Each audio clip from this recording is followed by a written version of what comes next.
from the light. Secrets buried in the coldest ground. We're digging deep where the truth is found. Daphne's case files, we're breaking the chain. Justice rising, no more pain. Evil's end, the final call. Behind the lies, we'll expose it all.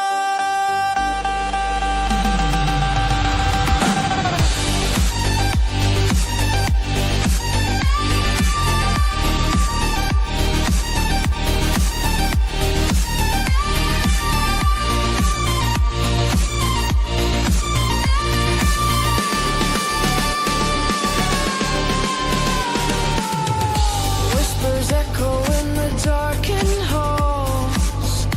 Faint confessions on the paper walls. Every victim deserves their say. We're here to chase the night away.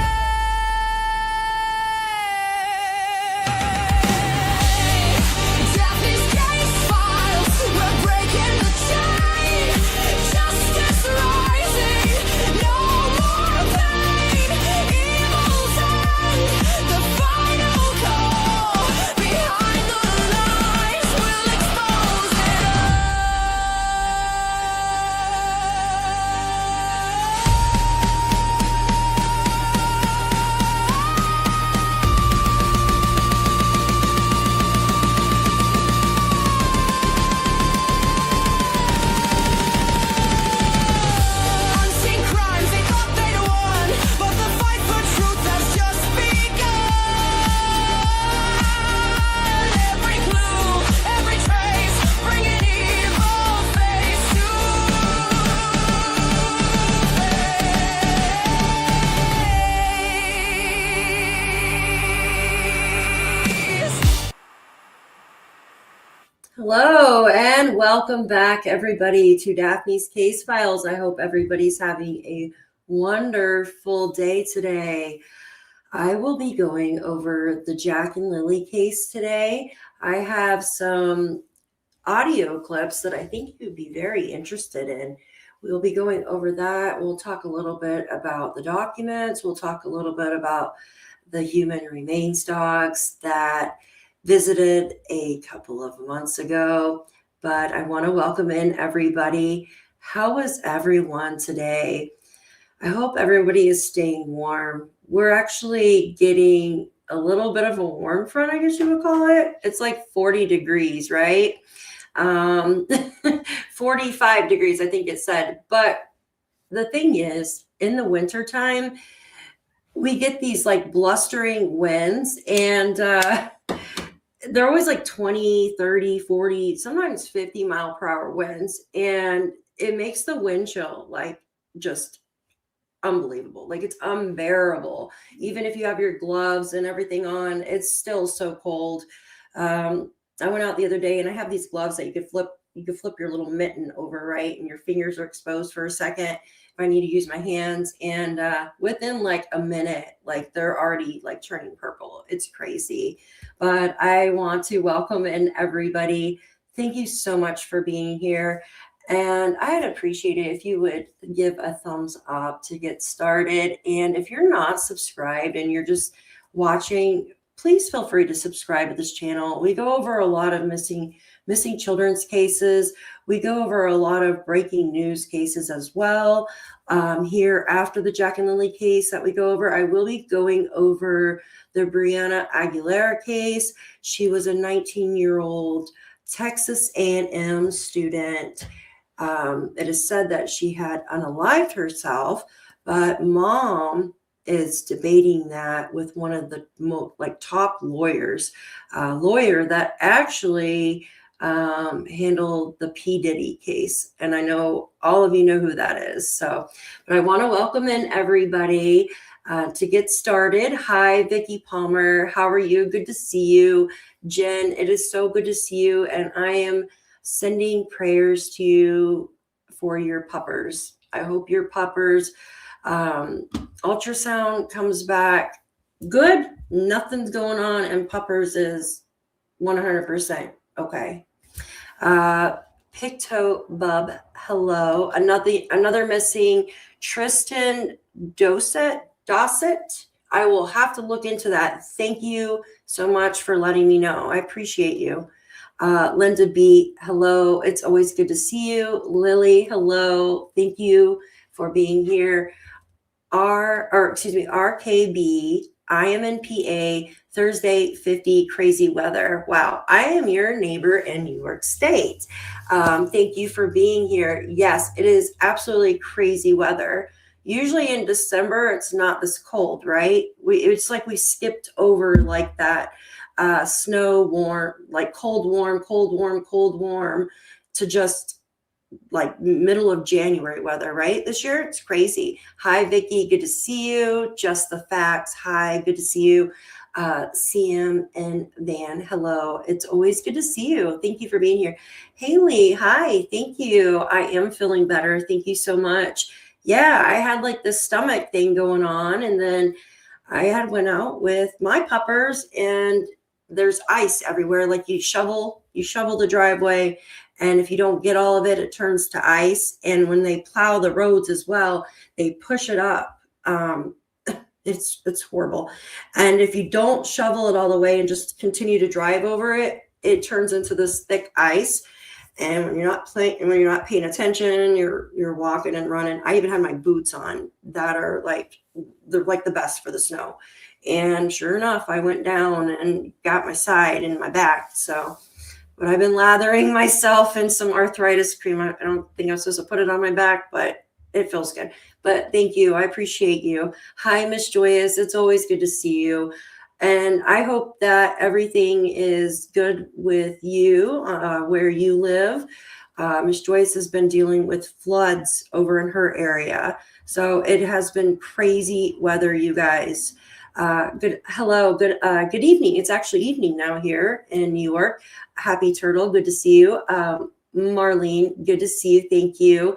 Damien, always good to see you. Thank you so much for being here. Shy, hello. Thank you. You're amazing. I appreciate you for being here. Holly Jolly, hello. Vicky, thank you. Horse Gone Wild, hello. So busy. I'm chasing my tail. Yes, I hear you. I'm always like that too. Monica, Cassandra, Artie Man, Donna, Christy, and Graham Tam, TJ's mom. Everybody, welcome in. Thank you so much. Hey, Justin, good to see you. I appreciate you for being here. Toshami, good to see you. Thank you so much. Love to all. Thank you. So I will be going over the Jack and Lilly case. This is Jack and Lilly. They have been missing since May 2nd, 2025. There hasn't been much development with their case as of now. And they're still missing, you guys. They're still missing. Where are Jack and Lilly? I believe some people might know. Like I always said this, there's 3 adults on the property, 3 children. 2 of those children go missing. They go missing. And there's been so many different stories that have been laid out since the beginning of this case. And like I always say, the truth is only one story. Yes, there are, when you're telling what your perception of what happened, you can add in details here and there, but certain details don't flip-flop, right? Like you're explaining the day, I went out and drove around the neighborhood, and then I came home. By the time I came home, this person was here waiting for me, right? And then that it doesn't change. It doesn't flip-flop, right? It doesn't flip-flop. I'm sorry. And that's not the only thing. There's so many different things. There's so many different stories that you start questioning yourself. You start questioning if you actually heard the story correctly, right?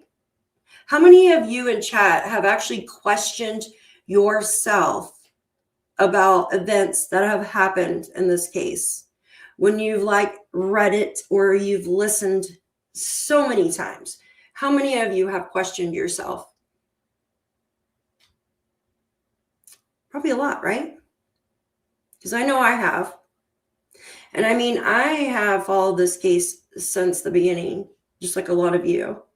I know Justin, I was actually watching his video on another case when a local from Pictou County came in and mentioned, hey, 2 children are gone. 2, not 1, 2. That's a 1 in a million, right? What are the odds of that? Yeah. So let's dig into this. So I will be going over, I'm just going to read through this again. I'm going to close my door real quick because Kitty is up to no good. And give me just a second.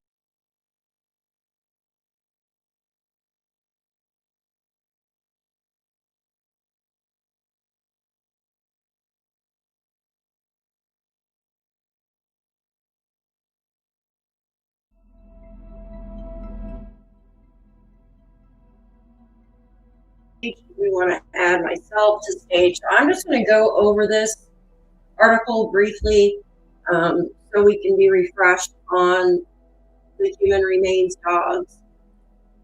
I'm going to start from the beginning here. Where did I go here? There we go. Jack and Lilly right here. Jack is now 5 years old. He's now 5 years old. His birthday was celebrated without him. Just think about that for a minute. Lilly, 6. It says cadaver dogs did not find the remains last month of 2 young children who went missing more than 5 months ago. It's been over 7 months ago that they've been missing as of now. From their home in rural northeast Nova Scotia. The RCMP is continuing to explore all possible scenarios in its effort to locate Jack and Lilly Sullivan. After searches in Landsdowne Station in late September didn't result in finding human remains, the force said Wednesday in a news release, Luke Reddy and his police dog Narc, as well as Sergeant Dave Whalen and his police dog Kit, searched a total area of 40 kilometers. 40 kilometers. The teams, specially trained in detecting human remains, searched at the property. They searched at the property from which the children went missing and they searched along the pipeline and intersecting trails. And in an area where the pink blanket was previously found, which we all know that is on the Landsdowne Road. All locations where there was a highest probability of finding the children. Okay, so I'm just going to go over that with you again. So they searched where the highest probability of finding Jack and Lilly. So they searched where the pink blanket was found. They searched along the pipeline and intersecting trails in the area, right? And they also searched at the property, right? It says, however, the teams did not locate any remains. The dogs are highly trained to detect and indicate the scent of human remains, Staff Sergeant Pike, who trains his dogs, okay? In the release, if the dogs did not alert the handlers, it suggests the dogs were never in the presence of human remains odors. So what that means is, if the dogs, the human remains dogs, didn't alert, some canine handlers have their dogs bark, or they sit down, or they lay down, or they just look up, they can train them to do any kind of, indication when the dogs find something, right? So they said that the dogs didn't indicate anything. And I know that the dogs definitely did search the home. Daniel even came out to explain that, yes, that they did. They searched inside. He said both dogs actually went in at the same time, which I kind of find that quite, what's my word that I like? What's my word? Weird. Hi, Kelly. Good to see you. Are you okay? Are you doing okay? I do not know, Arcadian Girl, if they searched the trailer. Yes, weird. That's my word. Thank you, Mallory. 68 thumbs up and 222 watching. Come on, guys. Let's get those thumbs up, please. Thumbs up, thumbs up, thumbs up. Thumbs up. Yep. Thumbs up, thumbs up, thumbs up. So they didn't probably give us like all the exact areas that were searched, but they did actually tell us a few, right? Hi, B and Flora. Good to see everybody. Thank you. So they go on to say that that does not definitely rule out the presence of remains in the areas that were searched. Pike said it means either the odor is there and couldn't be detected, or the odor isn't there. I'm going to read that over to you again. We're going to start from this one. We're going to start from there and then go down. If the human remains dogs did not alert their handlers, it suggests the dogs were never in the presence of human remains odor. That does not definitely rule out, right, the presence of remains in the areas that were searched, Pike said. He goes on to say it means either the odor is there and couldn't be detected, or the odor isn't there. But the dogs, it sounded like, did their best to, to actually search. He goes on to say, Mounties say investigators continue to access and follow up on information that has been gleaned from more than 860 tips received to date, 8,060 video files that have been reviewed, and forensic testing that continues. The probe has multiple prongs, said the release. Each piece of information, including the results from the search teams, helps inform our next steps. Staff Sergeant Rob McCannon, a major crime investigator, said in the release. With support from agencies across Canada, the investigative team is working to validate or eliminate leads and follow the evidence wherever it takes us. At this stage, and as we've said along, we're considering all possibilities.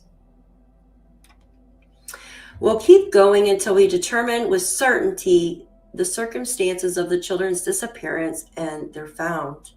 The children were reported missing by their mother, Malaya Brooks Murray, at 10:01 a.m. on May 2nd. And it goes on to say Malaya told police she believed the two children had wandered away from their home in Landsdowne, but she also wanted an Amber Alert. I'm just plugging that in because we remember she asked for an Amber Alert, right? It goes on to say that police arrived 26 minutes later. She called 911 at 10:01 a.m. Police arrived at 10:27 a.m.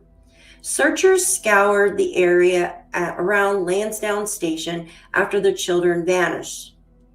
Police dogs were employed early on that can pick up human scent, including that of recent remains. But last month marked the first time for the specialized human remains dogs to join the hunt for the missing children. Jack and Lily's family mobile home sits along a gravel road surrounded by dense woods. The house has a back patio with a sliding glass door, which is most likely how the children got out that morning. But it's virtually silent, right? Court documents investigators used to obtain search warrants in the case indicate the last time children were seen outside their home was on May 1st, which was the Thursday, when they were captured by video surveillance at a local Dollarama store with Malaya and Daniel and Meadow. RCMP conducted at least 4 polygraphs during their investigation. The first 2 were on May 12th with Daniel and Malaya, and Daniel's indicated he was truthful, as did the test for Malaya. She was found truthful when answering specific questions. So his just says that Daniel, so this is the way they word things. Just say he was telling the truth or she was telling the truth, right? It says he was found that he was truthful, right? Indicated he was truthful. And hers, it says she was found truthful when answering specific questions. It goes on to say on June 10th, the children's step-grandmother, Janie McKenzie, underwent a polygraph examination, but other documents note that her physiology was not suitable for analysis, and an opinion on the polygraph examination was not rendered. The children's biological father, Cody, underwent a polygraph on June 12th, and he passed the examination with his answers to be truthful. Isn't it strange to you guys that it says Cody passed, but the other ones didn't? Like, I don't know. It says they were truthful when answering specific questions. And then on Daniel's, it says it believes he was truthful. Isn't that weird? Why won't they just say they passed? Well, like, why didn't you just say they passed? Right? Let me see. Hold on. I'm reading your alls. I believe Malaya is lying badly. She copies everyone else's feelings in her text that day to a friend of hers. Yeah, I know that's. Let's see. I was trying to find that comment. I can't. Thank you for being here, you guys. So those specific questions could have been are you a female or yeah. So they start off with basic questions, like to get your baseline. I mean, it didn't label out which questions they were asked, other than Daniel saying the questions were all about, did you unalive the kids? Did you know what I mean? Stuff like that. There was something fishy about Durwood and his son. He denied them being at his house the day before, yet neighbors said they saw him. Yes. Yeah, neighbors said they saw him. Durwood being all over. Yeah, some of the things he has said.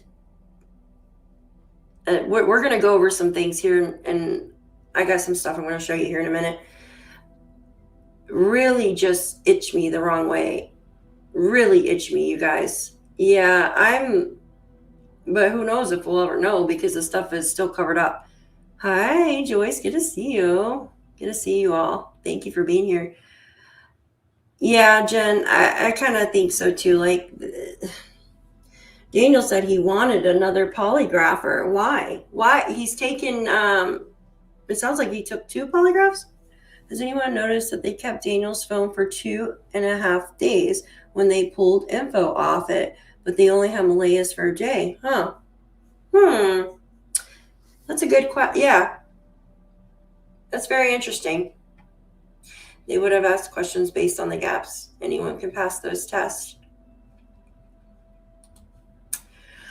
Okay. Okay, it says in July, the Mounties said they were running forensic tests on a pink blanket found during the search of the heavily wooded areas near the children's home. Police said at that time that the family had confirmed the blanket belonged to Lilly, but investigators released few details. Later, police dispatched a sniffer dog. So this would have been the sniffer dog is the bloodhound, right? Remember, there was a bloodhound, and that was a sniffer dog. So you got different types. So you got air scent dogs, which are the ones that keep their nose up, and then you got certain dogs like bloodhounds, German shepherds, I think Malinois, like ones that just constantly just have their head down to the ground, right? Like my dog, like it's a wonder, like her neck is not stuck down because that's all she does. She sniffs everything, like constantly. Just her. I should have named her Sniffy. Sniffy the dog. Snarky Pants. Hi, good to see you. I like that name too. It goes on to say that they dispatched the sniffer dog, which was the bloodhound, to the area where the blanket was found. And we all know where the blanket was found. If you don't know, I can bring up my Google Earth maps if you're not sure. But the animal, talking about the bloodhound, was unable to pick up a scent of Lilly or Jack. According to information police filed in court to get the search warrants. So I was told by a family member that this bloodhound was given a scent of that blanket, right? The pink one found right there on the pipeline, right? And it could not get a track from that. Bloodhounds, man, you think German shepherds can smell out something? And they're excellent at it. Bloodhounds are one of the best. They even use their ears, guys. Their ears, because their ears are so long, to grab scent off that. My dog, when she's trying to get a scent to find out what it is, she'll dig her nose in the ground. If she can't get the scent, she'll lick whatever it is. Sometimes I gotta watch her because I'm like, I don't want you licking that, right? It's gross. Countryside Wildflowers. She was very nice to gift one of these amazing Daphne's Case File memberships. And whomever received that, please tell her thank you very much. Thank you so much. I appreciate you. You are amazing. Thank you. Who got that membership?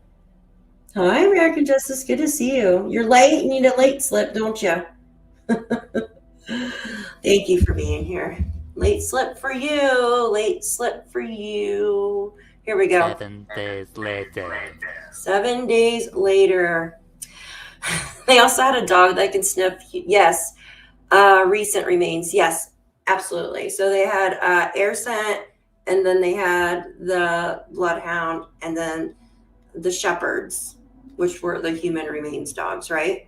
Yeah. Good to see everybody. All right. This goes on to say that Malaya told police at one point that their biological father might have picked them up and taken them to New Brunswick. So why would Malaya say this for? Why would Malaya just randomly come up with, hey, why Cody might have picked them up when he hasn't seen Jack and Lilly in years, right? Misdirection. I think so too, Robin. Well, I know her mom had mentioned something like that. She actually called Malaya, talking about Malaya, called the police around midnight Friday night to let them know this, right? Hi, good to see all of you. Good to see you. Animal keeper, hello, good to see you. Yeah, I can see DM moving them free so we could get Meadow. She tried to leave. I think DM told her. I think it was her mom, Cindy, but I cannot be 100% on that.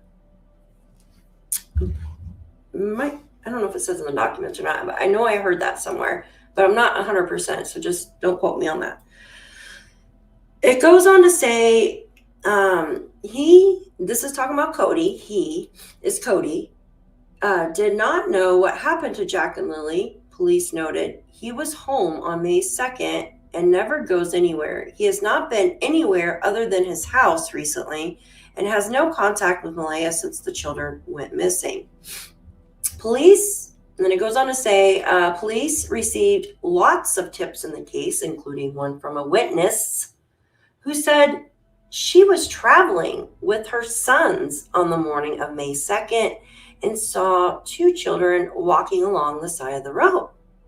She told police she saw the children that morning walking towards a Caucasian female of around 50 to 60 years old who was waiting next to the passenger side of an older model tan or golden sedan with the back open door. Now, that's the end of the article. So that lady, I cannot remember her name. If you remember her name, please put it in the chat. I'm sure I'm missing. It's standard. It's standard practice to have a parallel criminal investigation start. Absolutely, it should be. Hi, Juana. It's good to see you. Hi, Shan. So this woman, this witness that they're talking about, you guys, this is the woman that said that she witnessed which she thought was Jack and Lilly. But she went on to say that the girl looked like to be 9 years old, and she was wearing like a tank top or something and had, oh goodness, curls in her hair.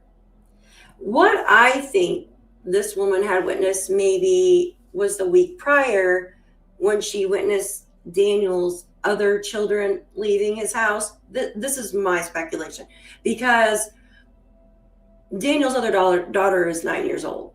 So it would make kind of sense, right? Natasha Hayward. Thank you, Donna. Thank you, America Just. I appreciate you. I couldn't remember the names. Guys, there's 360 people in both chats. Please hit that thumbs up. I'd really appreciate you. And subscribe to the channel if you are not. We will be going over the Brianna Aguilera case. I have spoken to a friend of the family that actually lives right across the street from where Brianna lost her life. I'm just going to say it like that. Okay, guys. Hi, Robin. Yes. Yeah, I agree. So that's a good article. I think that article should be saved in everybody's notes, in my opinion, if you're following the case like I am, because it gives you points to where the dog searched. It tells you about the dog used to find the pink, or to get a scent from the pink blanket to where the children were, right? Yes, 75 thumbs up and 364 in here. Guys, hit that thumbs up. Come on, hit the thumbs up. I'm gonna start singing if you guys don't hit the thumbs up. I'm gonna start singing. Seriously, you're not gonna like that. You definitely won't like that. Yeah, and share for extra credits. Oh, hold on. You can share it. Your document, you said? Thanks, guys. Thank you. 141. Thank you. Let's get to 200 thumbs ups, guys. Thank you. So I'm sharing with you a video. We're going to go back in time a little bit, right? I think that when you're following any case, it is good to revisit earlier documents and stuff like that, earlier videos, earlier documents. It's always good to go back in time. Number one, because when we listen to something or read something, we always kind of like forget right? You get busy, you forget, and every time I go back to anything, I'm like, oh my God, I didn't hear that, or I didn't see that. And there is this one clip in this video where Grandma Belinda speaks about this blue blanket. Now, these clips happened around June. So you remember when Durwood first came out and Belinda first started talking to Sunny, like into May, June? This is how early these clips are. And I find them very important because of what certain items that were found and stuff. Now, I do know for a fact that the blanket, the bath mat, and the shirt were given to the RCMP, and they have not spoke about that as of yet. Just those items as of yet, from what I've seen. I haven't seen any article or anybody come out and talk about that. Now, I know that they were contaminated to some sort because there's some people who had touched some of the stuff, but Major Crimes does have it, from my understanding. Hi, Briannica. Thank you so much for becoming a new member of Daphne's Case Files. We appreciate you and love having you here today. Thank you. Thank you so much. And I want to say thank you to Miss Snarky Pants, or Mr. Snarky Pants, for the $4.99 super sticker. Thank you so much. And you are amazing for being here. Thank you. Thank you. I gotta get some new sounds. I don't like these weird little sounds. These weird little noises I got here. Is it true was seen about 30 kilometers away from his place at a gas station getting gas? I'm not sure. One note. I haven't heard anything about that, hon. I am not sure. Where did you see that? Robin says, I'm putting up the Christmas tree but listening in. Hubby will cry like a baby if he doesn't get a stupid tree. Hey, Robin, will you come put mine up too for my living room when you're done? I'm just joking. No, I completely understand, hon. I completely understand. Like, I don't mind putting the tree up. I just don't like taking it down, right? Yeah, Jen, you're fine. You're fine. Hi, Diesel Weasel. Good to see you. Hi. All right, so we're going to go over this. We are going to go over this video here, right? 90% sure that what I was telling you was correct. Right. So this is a lot of these are off Sunny's channel. So I want to give her credit for doing a lot of these interviews, right? And here, let me put her link here. Is it all together? Shame. Okay, since we're using her content, I clipped them together, but it's her clippers. Put that right there. My cat's trying to break down my door. I can hear her. Ads. These ads are tearing me up. Oh, sometimes YouTube does that. I don't know why. Is everybody getting them? I wonder if I can turn them off. Hi, good to see you, Angelina. Good to see you. They're bad? Okay, I'm going to start this video and let me go see what I can do. If I can just, like, turn them off or something. Right. But I was going to see some people right. about this that I wasn't sure I'd be coming back from. Right. Oh. So if I never came back. Did you guys hear that? I was going to be going to see some people, and he was talking about Daniel's friends. I'm like, what? That's what he's talking about. And he wasn't sure if he would be coming back from. That's weird. Yeah, I think I can turn him off, Hustler. Hold on. I'm going to play this and work with it real quick. I wanted somebody to be able to say, this is what he thought when he went to do this. And if he went to do this and I ended up not coming back, Right. And that would give you a good strong trail to follow as to maybe what happened. Yeah. Your errands. So the people I went to see, I never expected this. You see, I expected a different thing altogether. Different outcome. Yeah. Mm-hmm. So I went to see these people, and but what? Darren, that's why things changed on that. That's why things changed in the circumstances that I told you on that letter. Yeah. Things changed a lot. So that's not total. That's not even near totally accurate. It might be 50% accurate. But I'll tell you this. I will tell you this, guys. In the end result, if Daniel was guilty of and being involved in the disappearance of these kids, the kids would. Did you guys hear that? So I'm gonna. Yeah, I checked mine. It doesn't show. Hold on 1 second.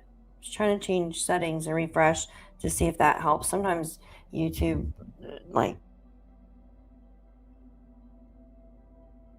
Hold on, guys. I think my mic comes unplugged or something. Can you guys all hear me? Let's see.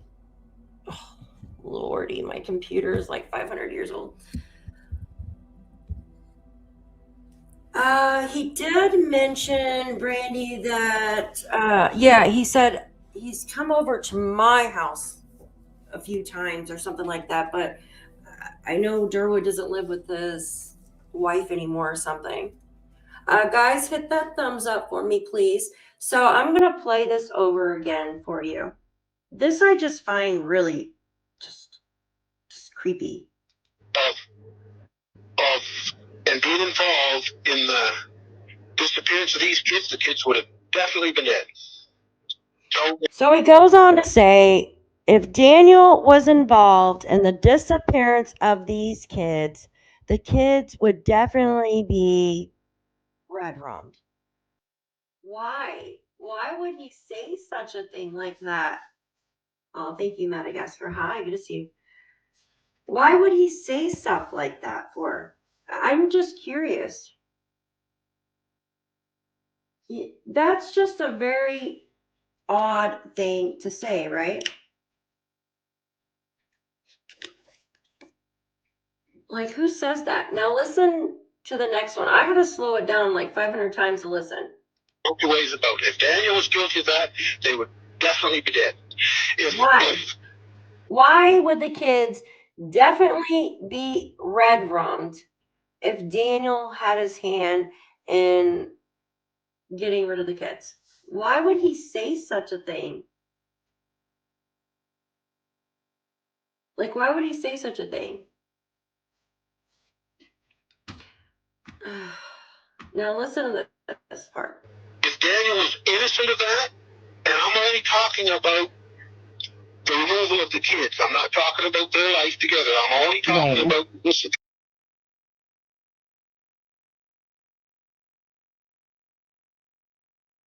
Of the kids, okay? And this, if Daniel had no direct involvement with the disappearance of the kids, then I knew the kids were going to be alive.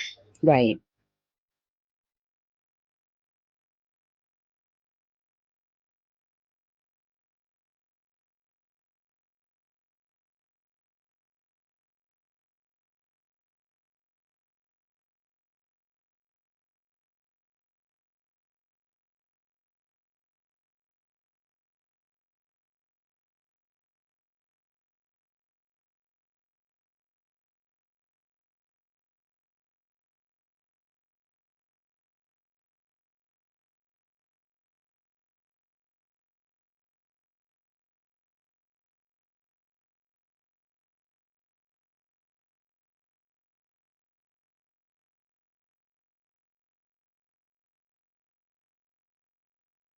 Oh, I'm so sorry. Sometimes.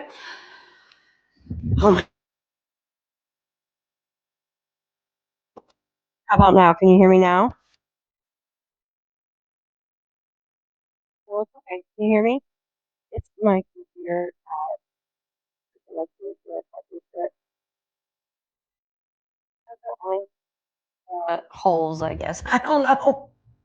Like anything, because I try to plug in like like the Logitech thing for my mouse, and it won't work. I'm like, thanks a lot, you know. Hi, Hulu. Good to see you. Madagascar. I like that. Yeah. Well, the mic is fine. It's just the plug. I gotta get a bar for it. Yeah. But the thing is, guys, when Durwood was talking, he was relaying exactly what Janie was telling him, because he says at one point, I'm sitting here next to my friends. And then in another, well, you'll hear it in the clips here in a minute. He says he has it all documented. She is actually texting him. And that's why I find strange. Ooh. Sorry about that. I didn't know my phone was on. All right. Which you said. Because Malaya was not going to have the kids killed or seriously harmed. Okay, and at the beginning of this, and even this morning, I wasn't sure about Daniel, because what they feared we could have protected her from right off the bat would be no problem to protect her what she was scared of. And I believe if she would have done it that way, and she wanted to separate and walk out, she could have walked out with her kids. She could have walked out peacefully. We could have drove her and taken her to, like, some of my relatives have a good life, and we could have parked her in there, and some of us would have protected her and watched out for her, and her people would have protected her, helped her financially, would have helped her with the kids, and we could have brought her right along back into a life where she wouldn't have to be scared and she'd be protected. As I've explained, I couldn't get her there. I couldn't do that. And because you didn't try to get her there. Patty asked, he says this, I'm not making this up. I did not misunderstand what he said.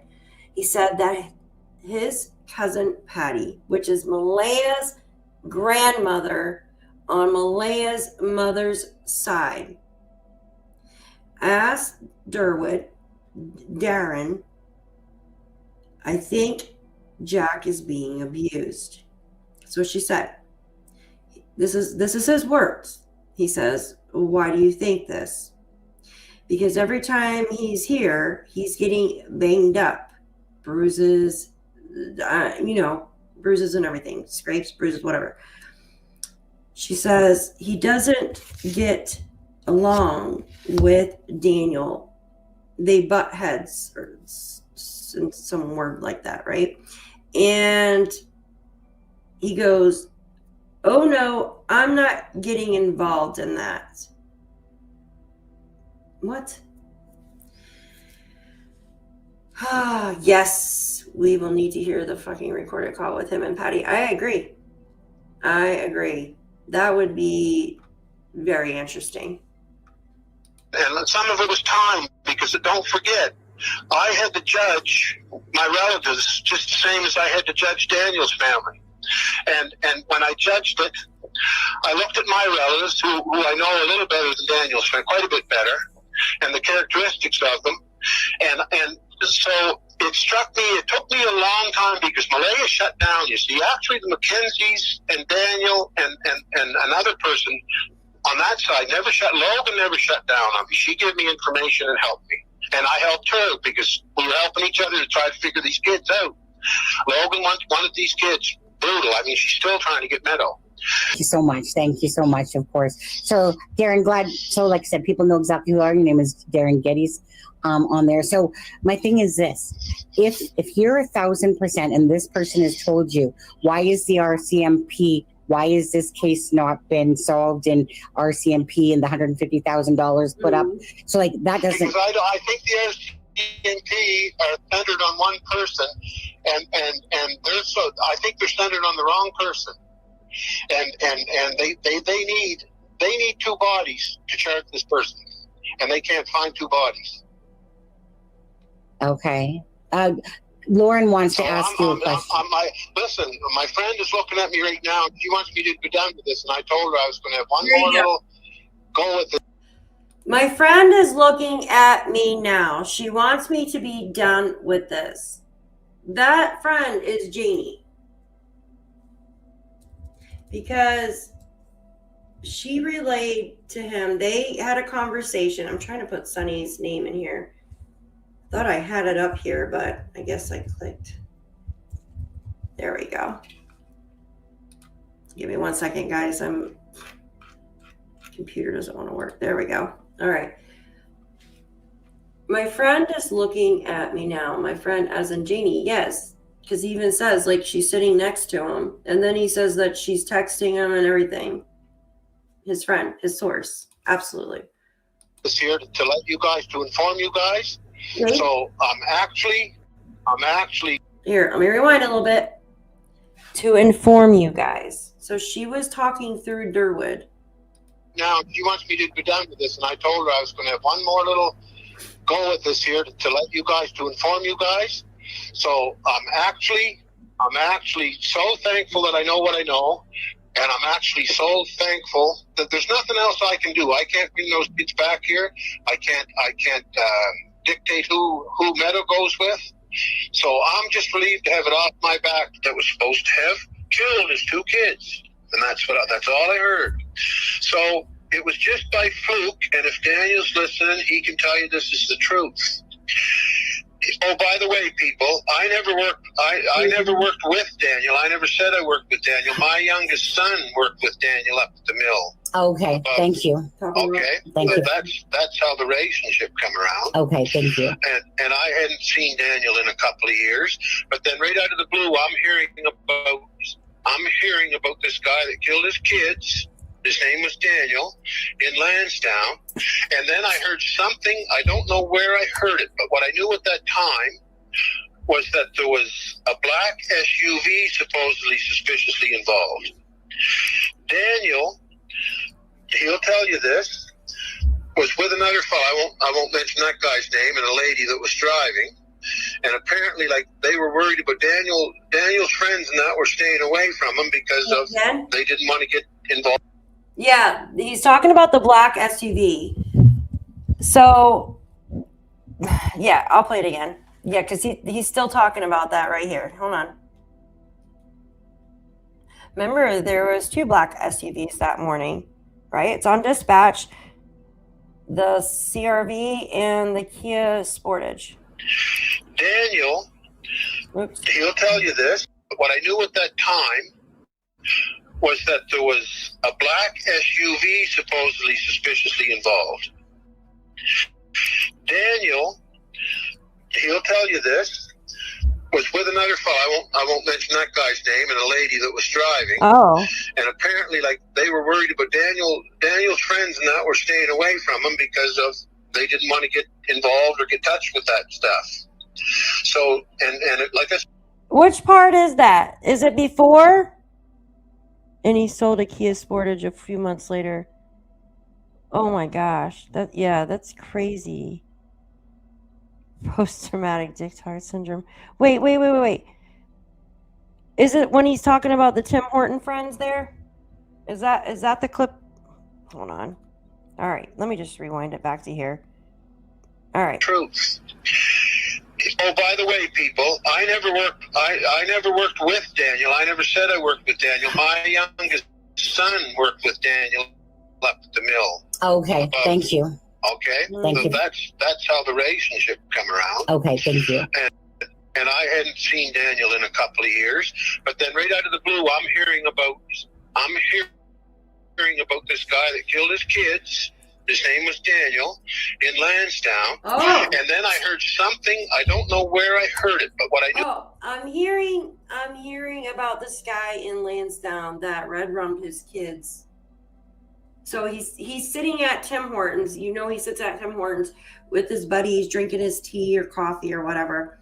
And he's hearing this, he's hearing about this guy in Lansdowne that, because people are talking, right? It's a small town.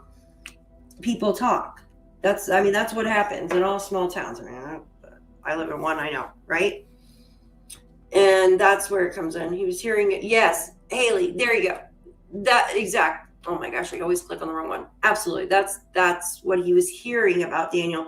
But he didn't put two and two together until a little bit later. At that time was that there was a black SUV supposedly suspiciously involved. Daniel, he'll tell you this, was with another fellow. I won't mention that guy's name, and a lady that was driving.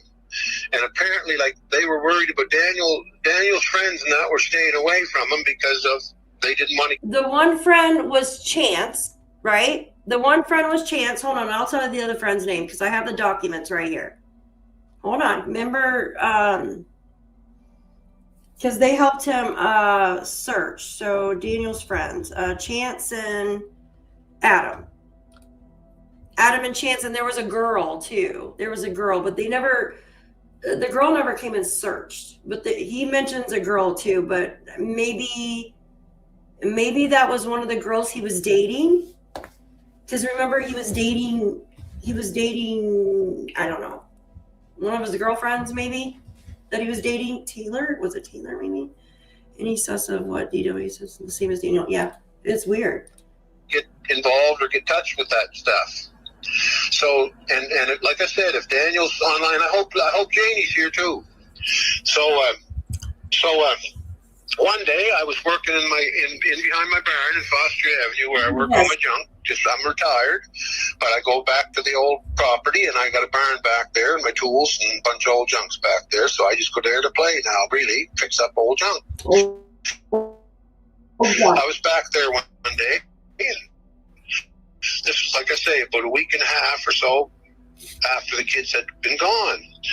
And this black SUV pulled out in front. I never thought anything of it. And so I walked out front just to see who it was. So it was a lady driving who doesn't need to be named and it was another guy with Daniel. And it was Daniel got out of the rig. And this other guy I know, this other guy used to work with my youngest son too by coincidence as another lady. So when they were down the road, the other guy and the girl brought Daniel in town because he hadn't eaten in a few days and he looked pretty gaunt. So they brought him in town to buy him a slice of pizza and get him straightened up. Oh, by the when Daniel and this other guy dropped into the yard, I went out front and seen Daniel get out of the car. And we shook hands, and it had been a couple of years at least since I saw him. My son Jordan, his buddy, come out of the house and said, "Oh, Jesus, Daniel." Now, Jordan, this is your own words. Nobody wants to watch Jerry Springer. That's not even on TV anymore. That's in the 90s. This is your own words. We're listening to you. So are you talking about yourself here? Because we're listening to you because we're going back in time to listen to what you are saying. So before you start mouthing off at me, you're actually calling yourself a foolish idiot. Fucking ridiculous. They already knew more about it than I did. Jordan grabbed him, and all of a sudden I caught on. Jordan grabbed Daniel and gave him a hug and said, "Listen, Daniel, I know you couldn't have done this." He said, "They're saying you killed your kids, and I know you never did it. I know you did, and it's not in you." All of a sudden, I'm standing there, and that was like a slap in the face. I thought, "Holy shit, this is the Daniel." So then that's when I started piecing things together. Yeah. So that was within a week. Like, what the fuck is he talking about? He's the one talking. So is he calling himself an idiot? Like, I'm just playing his video. What the fuck? Does he not want somebody playing what he said? Like, I don't understand that. I've never been mean to him, but now I'm going to because he's a fucking douchebag. Jesus Christ. He's talking about Sonny? Well, still. Like, it's just rude to come in here and say that. Like, I'm literally playing his video because it's good to go back and listen to what family... I'm not even going to go on it. I'm not even going to go on about it. I'm going to rewind that. So this is a week after.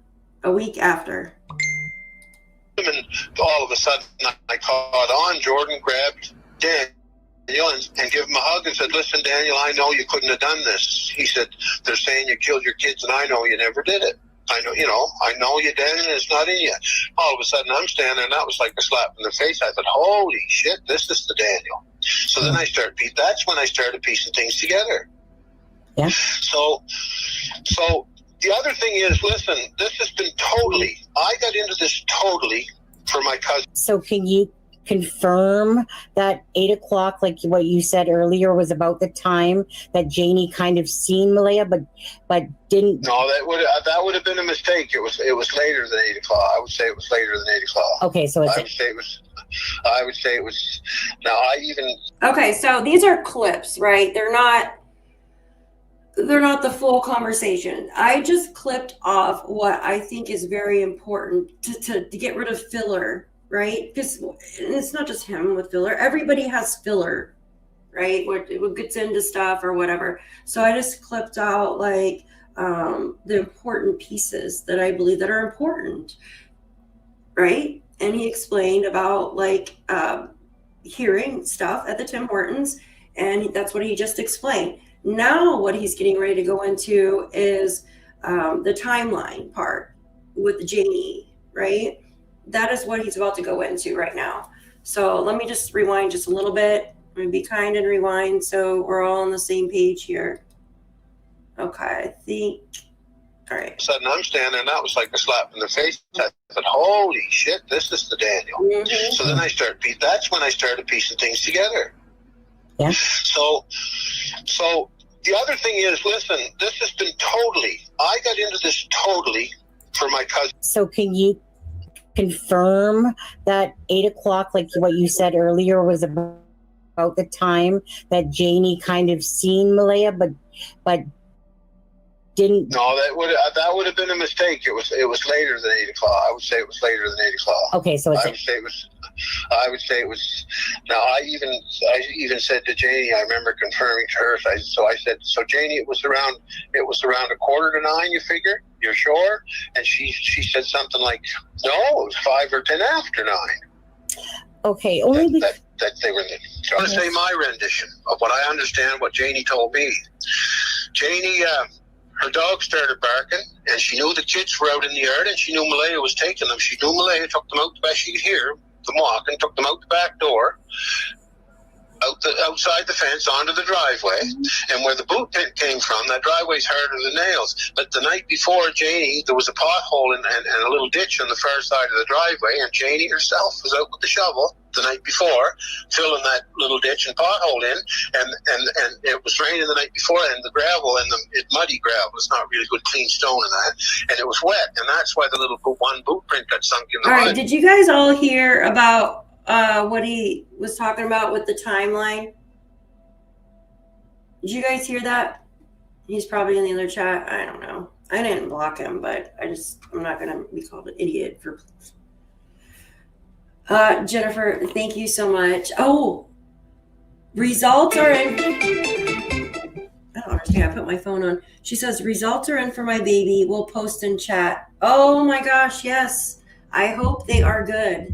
And thank you so much for being a member for 2 months, Jen. We appreciate you for being here and being an amazing mod of mine. Thank you.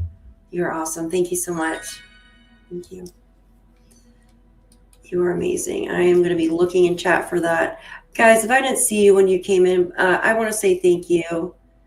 Yes, Cheryl, absolutely. If you know something, say something. Bring Jack and Lilly home. Please bring them home. We need a Christmas miracle. Absolutely. Absolutely. Absolutely. Now it's a shovel. What happened to the rake? Yeah. Well, the thing is, Durwood just tell the truth. That is Ray told behind bars. He does not. Yeah, I've never heard that he drinks. Yeah, it's a skin condition on his nose. So my grandfather had the same thing. My grandfather he's no longer alive, but he had the same thing with his nose. And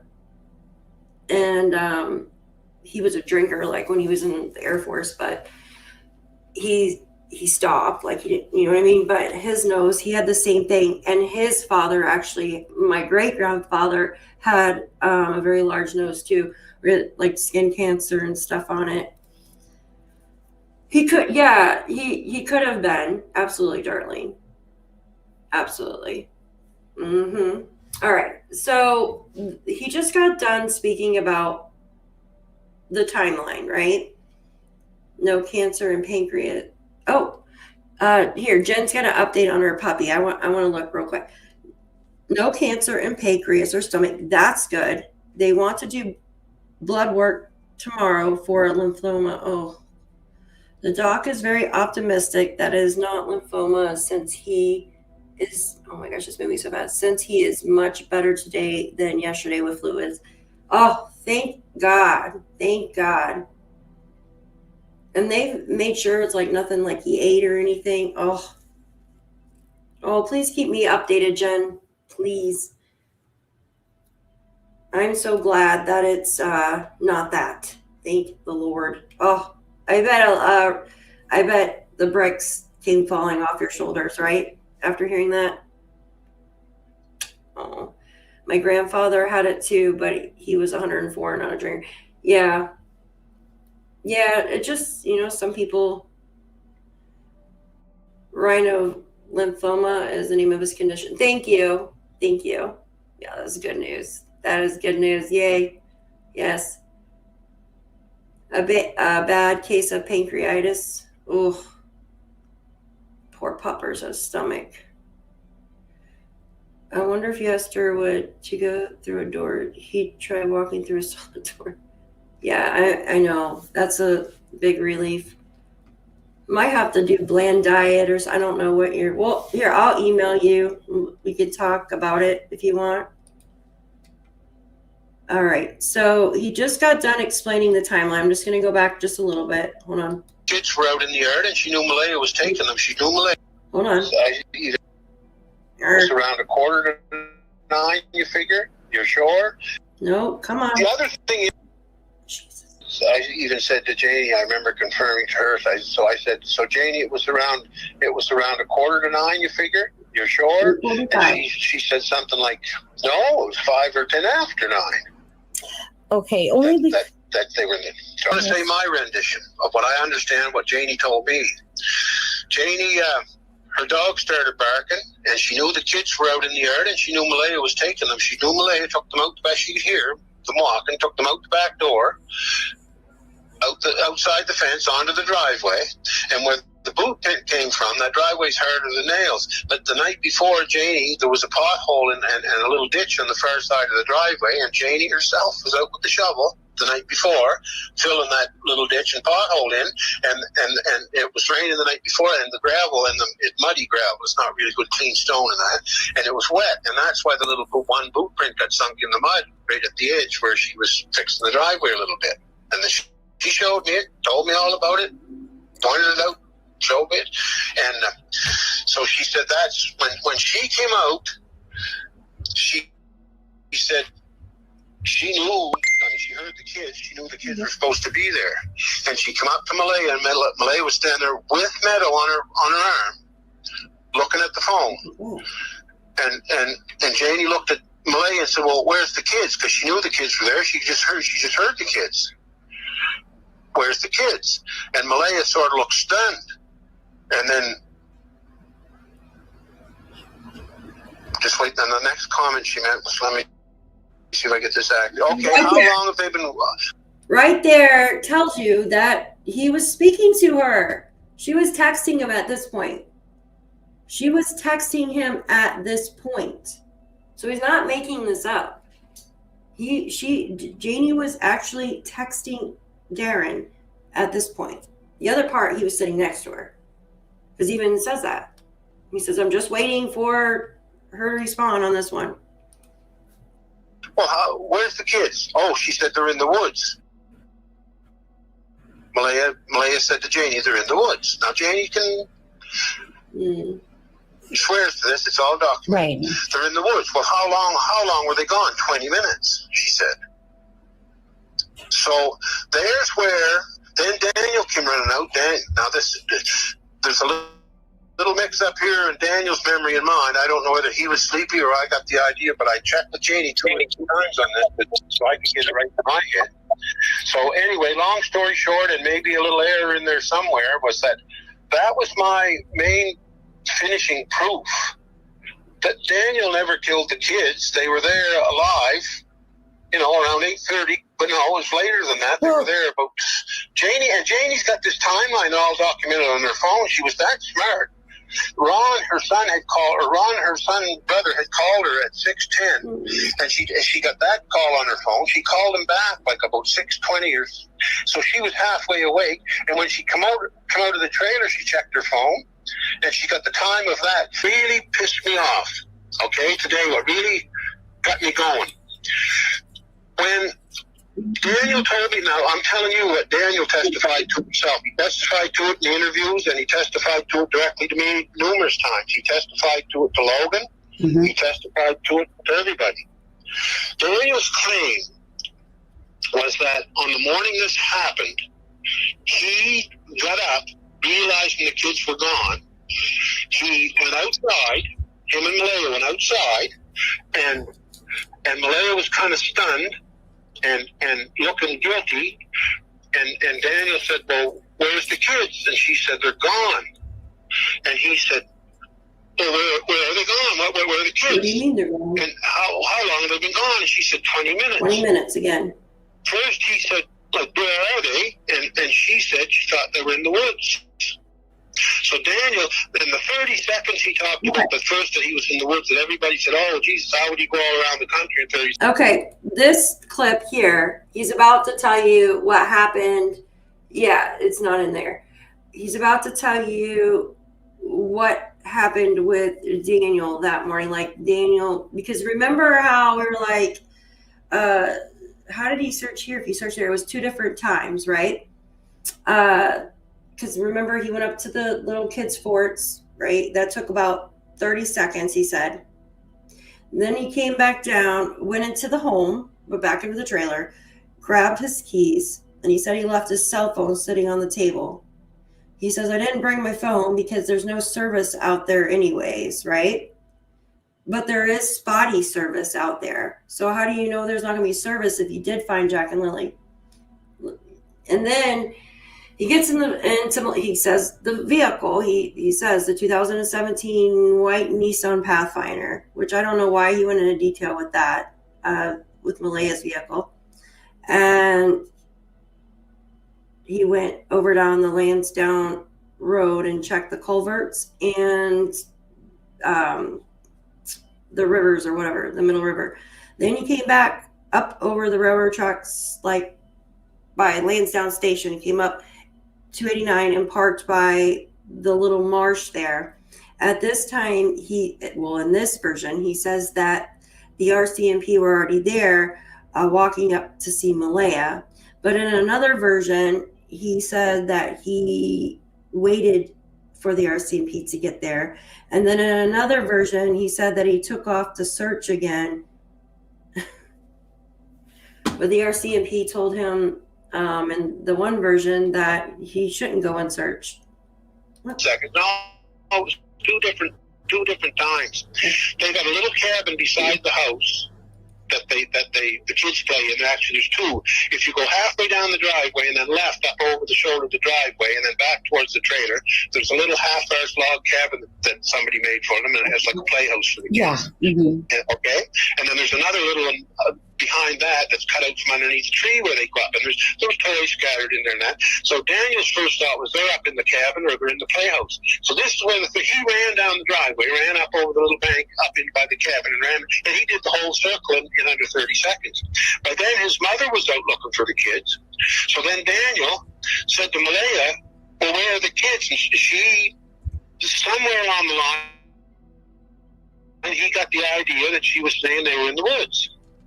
So he grabbed the truck, having already looked at the edge of the property there where the cabin that was, and his mother was there. So his mother headed up through the woods by foot over to the other roads, over to the intersection of the other 2 roads, because the blueprint they found was right on the edge of the bank, and it looked like it was pointing up over the side of the it looked like it was heading up over the bank into the woods. So his mother went searching for the kids up in the woods by foot, while Daniel grabbed his. So the blueprint that he's talking about there, right? The one blueprint that he's speaking of right here in this clip is the one blueprint that the dogs did get a scent from. I was told that by family. that they did get a scent from that, and the scent in the driveway, right? So that's the boot print. The boot print was facing, well, this is what we were told. One boot print, Janie even says it in her news thing, right? Her news interview, the one boot print facing the kids' cabins. Van or truck and went out the driveway and then circled around the roads, and his mother went right through, and they pretty well met over on the other side. So then that wasn't, see, it was two searches, the 30-second search by foot first by Daniel, and then it was into the woods, right? So by the time Daniel gets back, the Mountie said, now the story, and this is true because my sources verify even this conversation. When Daniel got back after the 30-second search, Malaya looked at him kind of stunned and said, well, should I call the cops? And Dan's exact words were, yes, call the fucking cops. That was his exact words. She called the cops. I just want to pause it right there, because if you remember, in Daniel's sit-down interview with the, I think it was Globe and Mail. Remember when he sat down? Everybody remembers that interview, right? Where he sat down, and had a interview with the one lady. This is the only one where he's sitting down, other than with DT. It was earlier on, like around July or something like that. He said that he told Malaya just to wait a minute before you call the police. You guys remember that, right? Yes, thank you. So, geez, guys, hold on. That's what he's talking about.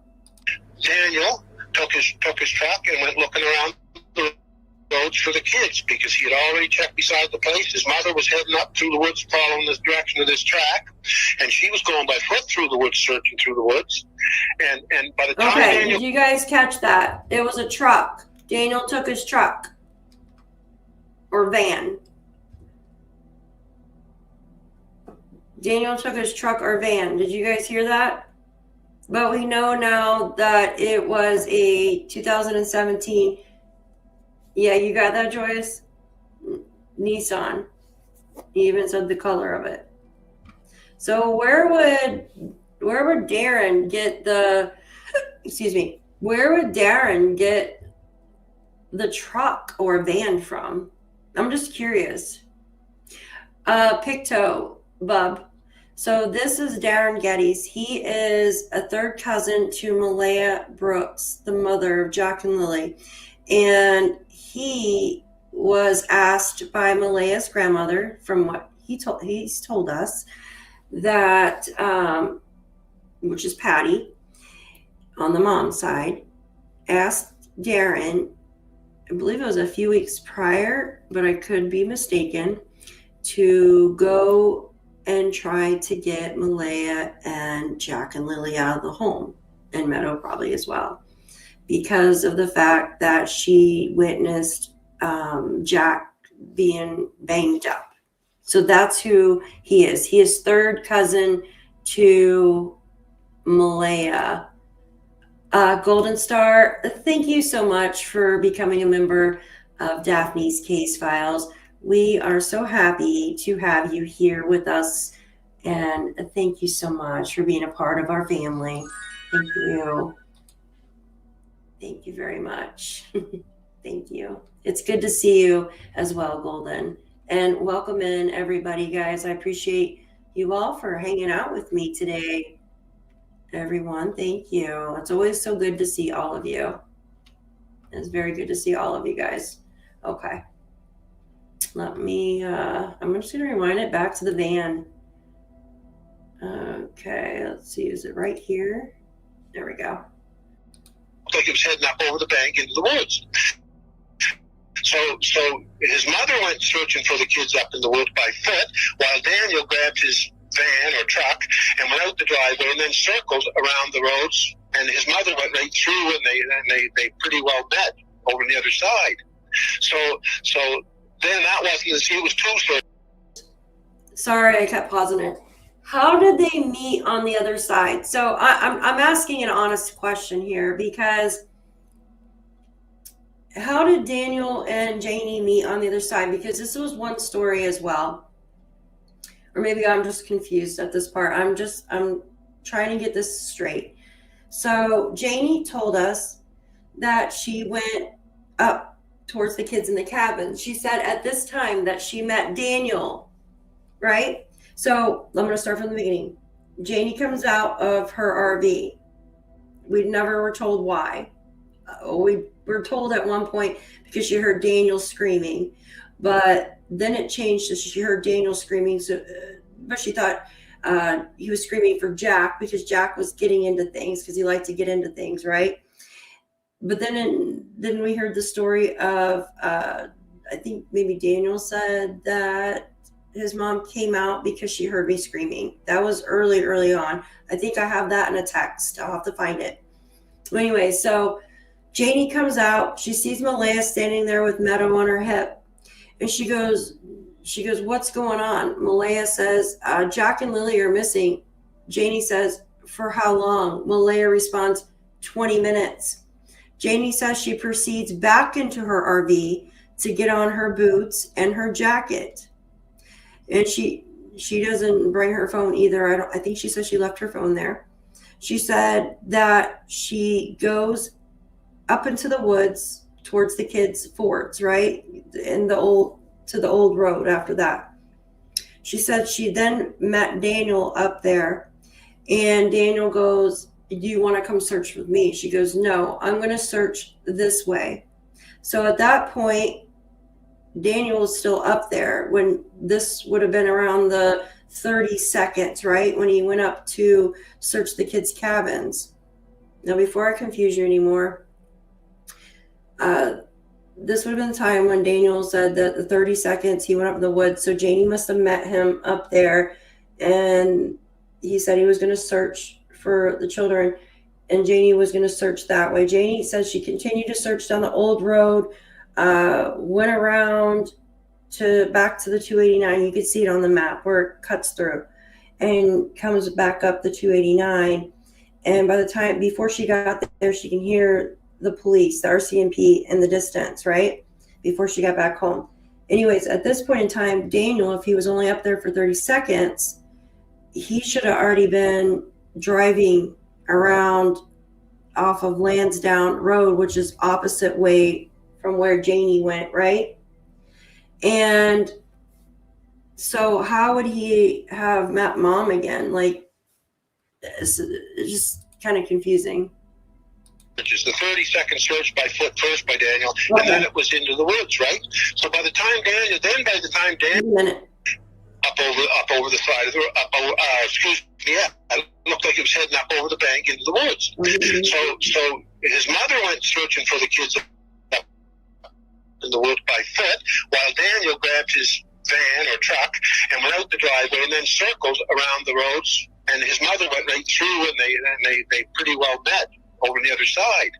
So then that wasn't, see, it was two searches, the 30-second search by foot first by Daniel, and then it was into the woods, right? So by the back, the Mountie said, now the story, and this is true because my sources verify even this conversation. When Daniel got back after the 30-second search, Malaya looked at him kind of stunned and said, "Well, should I call the cops?" And Dan's exact words were, "Yes, call the fucking cops." That was his exact words. She called the cops. Daniel took his truck and went looking around the roads for the kids because he had already checked beside the place. His mother was heading up through the woods following this direction of this track, and she was going by foot through the woods, searching through the woods. And by the time Daniel came back, the Mounties were very close. By the time Daniel, and I even checked the timeline 3 or 4 different ways. It was 16 minutes later from the time that Malaya called the cops that the Mounties landed. So this is how I'm going to pause it right there. So remember in the beginning, it was like the 16. Yeah, I remember that. The Hustler. Yeah, that was, I have that too, that screenshot of that. Remember, I know it's a mindfuck. It's crazy trying to keep everything together. Yeah, I don't know, Brian. I don't know. Yes, Dragonfly, thank you. Yes, hit that thumbs up, you guys. Hit that thumbs up. Hi, Jane. Good to see you. Good to see all of you. Thank you. So, oh my goodness, I forgot what I was going to say. So, hold on one second. Okay, so Janie went up by foot, and then Daniel was in his car looking the opposite direction. We were told that, remember, there was a couple different ones that RCMP, he had to wait for RCMP on one of them. The other one, RCMP were already there. And then the RCMP were already there. The RCMP, he had to wait for the RCMP there. And then the other one was when he got back, because the RCMP, he said he went and searched again on foot. But yet he didn't, because the RCMP were there and told him not to search. But this one, this part here, they talk about the 16 minutes, right? It was always so weird of me hearing 16 minutes. 240 out of almost 400. Yes, guys, please hit that thumbs up. 431 watching, please. Thumbs up, you guys. I appreciate you. Share for extra credit, please. Thank you. I believe him. I mean, he might have put his own spin on some things, but at points, he's sitting right next to her. And then at other points, she's texting him. So he's reading the text off. You know what I mean? He's reading the messages off his phone. Maybe he's putting his own dialect on there, but like he's reading them right off his phone. Thank you. Hi, Canadian Cookie. Good to see you. I hope you're doing good. I haven't seen you in a while. Cool. Good to see you. Tiki, hello. 90 mile. You want me to slow it down some? I can. Hold on. I can slow it down a little bit. Just like, won't let me slow it. Okay. All right. I know it's a lot to keep track of. All right. Went through the woods, searching through the woods, and by the time Daniel came back, the Mounties were very close. By the time Daniel, and I even checked the timeline 3 or 4 different ways. It was 16 minutes later from the time that Malaya called the cops that the Mounties landed. So this is how, if Daniel was guilty of and being involved in the disappearance of these kids, the kids would have definitely been dead. No two ways about it. If Daniel was guilty of that, they would definitely be dead. If Daniel was innocent of that, and I'm only talking about the removal of the kids, I'm not talking about their life together. I'm only talking about the disappearance of the kids, okay? And this, if Daniel had no direct involvement with the disappearance of the kids, then I knew the kids were going to be alive. Right. Okay, I want to talk about the 16 minutes. What happened to Canadian Cookie? Hold on, I'm going to go up real quick. I've been sick with, oh gosh, I'm sorry to hear that. I'm happy to hear that you're getting better though, Canadian Cookie. Make sure to get some garlic. Oh gosh. I'm telling, if you guys feel sick, I know I sound like a crazy person, but Andrea, I don't know if she's in here, but Andrea was sick and she went and got some, their vitamins, and they're like clear capsules. I don't have them with me. They're garlic vitamins. It's like really strong, like garlic extract. And you just take 1 or 2 when you feel like you're getting sick. And it's like a natural antibiotic. The stuff is freaking amazing. My son the other day, he's like, Mom, I'm getting sick. Do you have any garlic vitamins? And I'm like, no, but we'll go get you some. And sure enough, like he was fine within a couple days. This stuff is just fantastic. I'm not a doctor or anything, but the vitamins are great, guys. And I use cinnamon vitamins for my stomach because, you know, my stomach's always like messed up.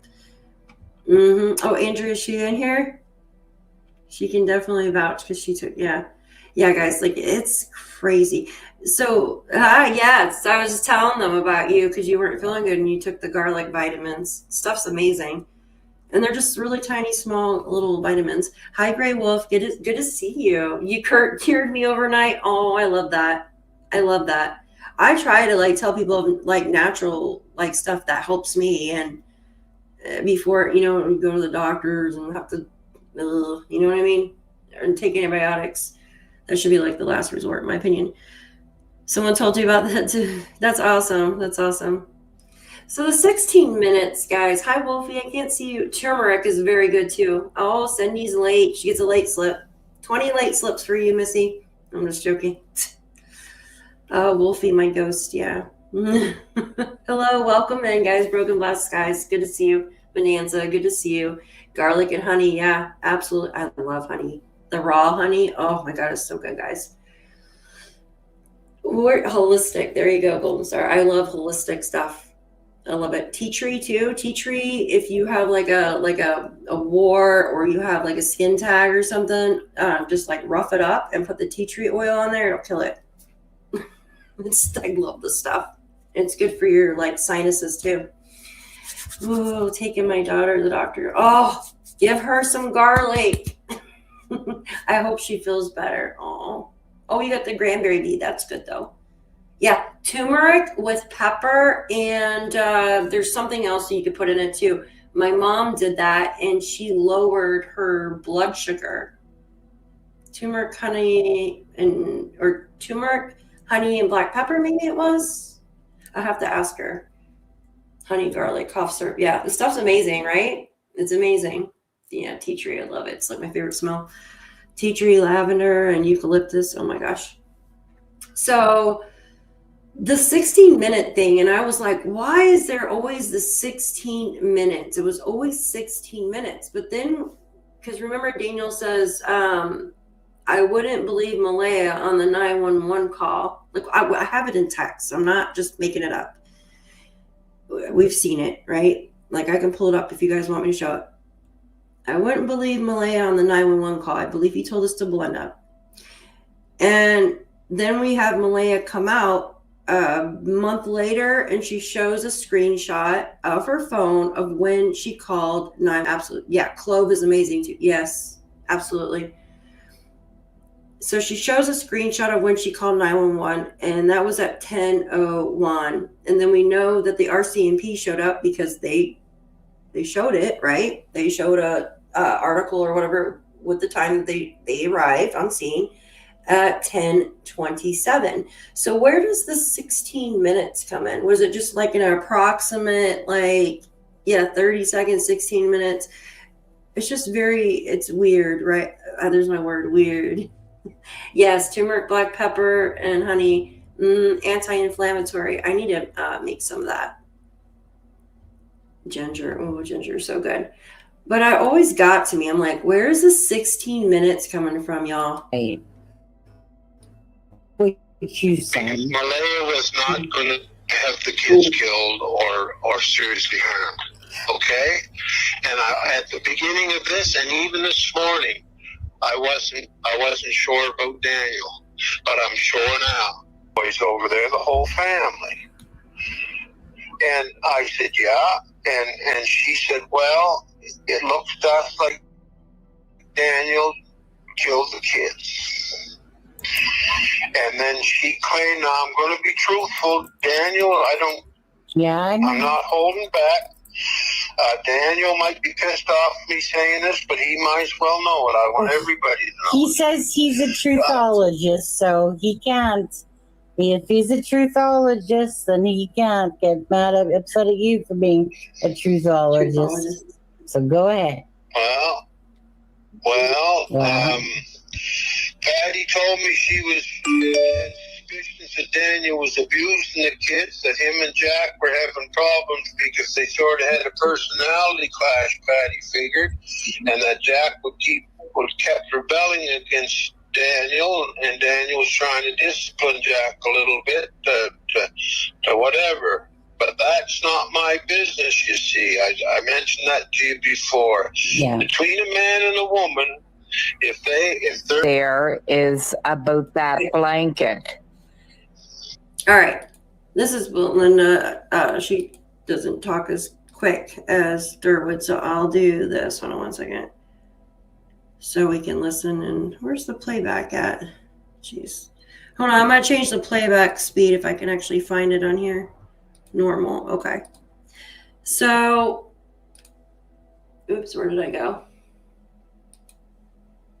What happened? Happy birthday to Sarah's son.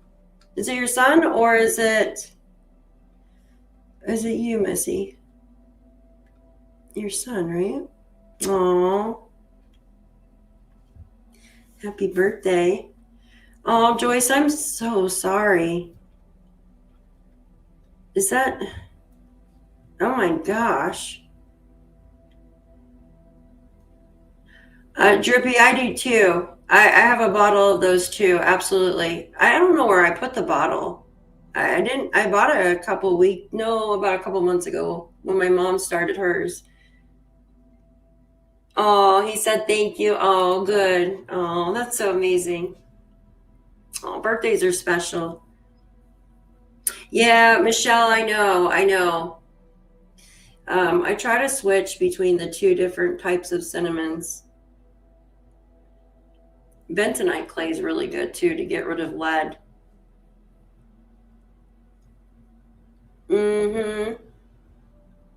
Yeah, I'm telling you, that 16-minute thing is just so weird. Oh gosh, my chat is being gummy format.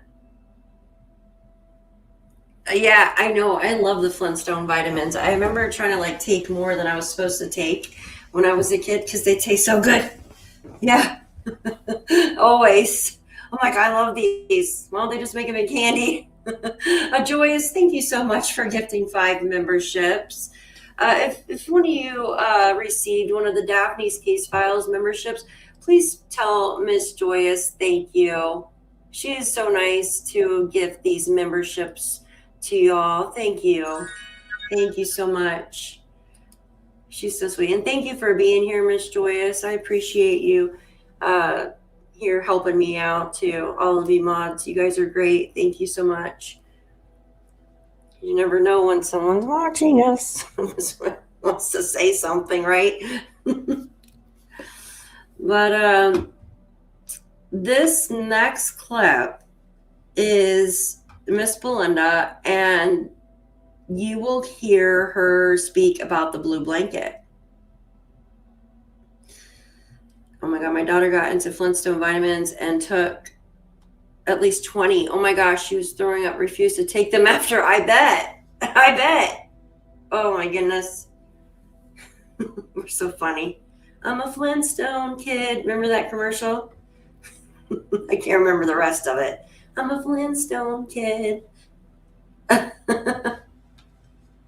Well, I think for the most part, Debbie, like, I honestly believe what he was saying with the timeline stuff, because like I said, at one point he's actually sitting right next to her, because he even says it, like, my friend, she's sitting right next to me and she wants me to hurry up and be done with this. And then at another point, she's actually messaging him.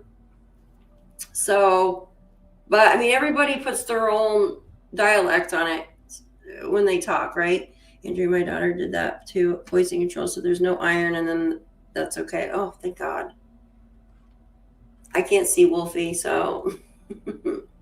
Oh, I know, it randomly selects, guys. What did I miss? I can't see Wolfie. I can't see him. What is he saying, Joyous? All right, I'm going to go and play this part.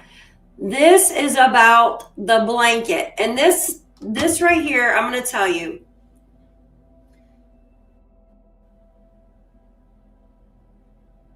I can't see Hustler either.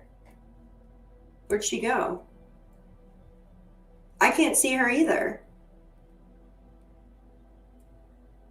All right, if you guys can't be adults, then go somewhere else, because I'm not going to play with this. I'm trying to do a show. This isn't about drama. Everybody's welcome to be in here, but if you're going to be a Durwood number 2 or 3, then y'all can just go and take a break. It's okay. All right. I'm going to continue with the show. So in this next clip, you hear Belinda talking, right? She mentions a blue blanket. But at this point in time, there was no blue blanket, right? No blue blanket. I don't know why. I don't care. They blocked all the mods. Well, if somebody's arguing, they can block each other. All right, so let's see. was trying to discipline Jack a little bit to whatever. But that's not my business, you see. I mentioned that to you before. Yeah. Between a man and a woman, if they're There is about that blanket. Monday, Daniel was telling me about that blanket. He said her family found a piece of a blanket up in a tree. He said now they never went searching at all. He found it very strange that they found a piece of blanket. Now, I thought he told me the blanket was blue, but I won't swear my life to it because, I mean, my memory's just not the greatest anymore. But he did tell me that it was a blanket that was chucked in the garbage, and he doesn't know if a bear or something tore the garbage bin open, but he said it was the garbage bin was tore open. Okay. Did you guys all hear that?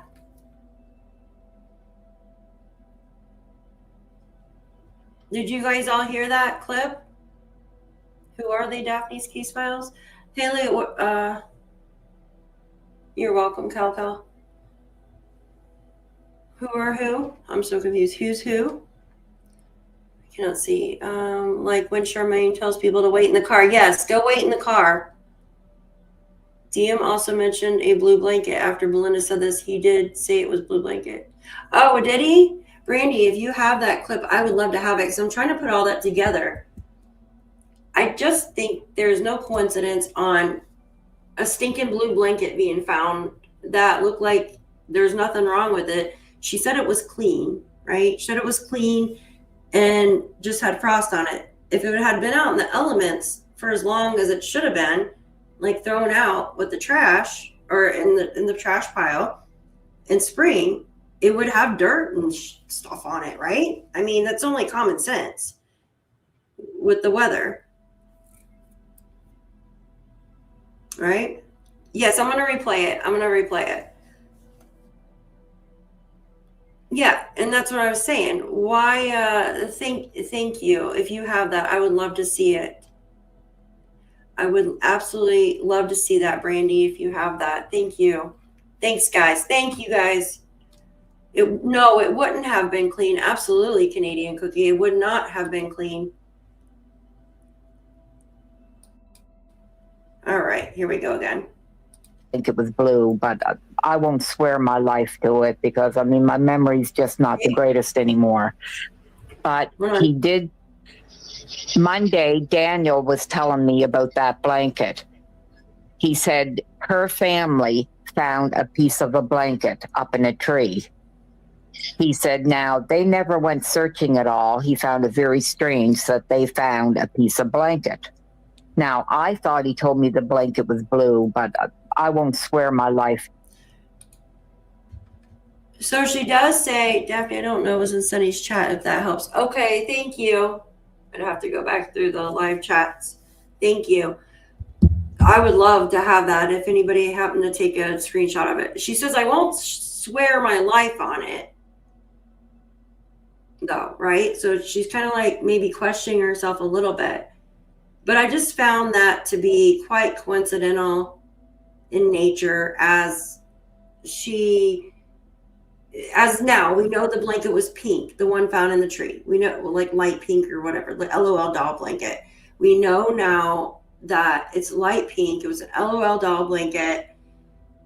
And to say blue out of all the colors in the rainbow, right? Out of all the colors in the rainbow, she says blue, even though she's kind of questioning herself. And then all of a sudden, poof, there's a freaking blue blanket that pops out of nowhere. A month ago as of yesterday, actually. Now, am I overthinking things. I don't know. I find a pattern in there somehow. I really do. And if I could find that clip that Brandy was talking about, that would absolutely confirm it for me. That would be wonderful. Maybe I can go back to this actual video here of the clip that I'm showing. Do it because I mean my memory's just not the greatest anymore. Oh. But he did tell me that. Joyous, thank you. Thank you for being here. I appreciate you. I appreciate you being here and helping me out. You're amazing. I'll catch up and chat with you here in a little bit. Thank you.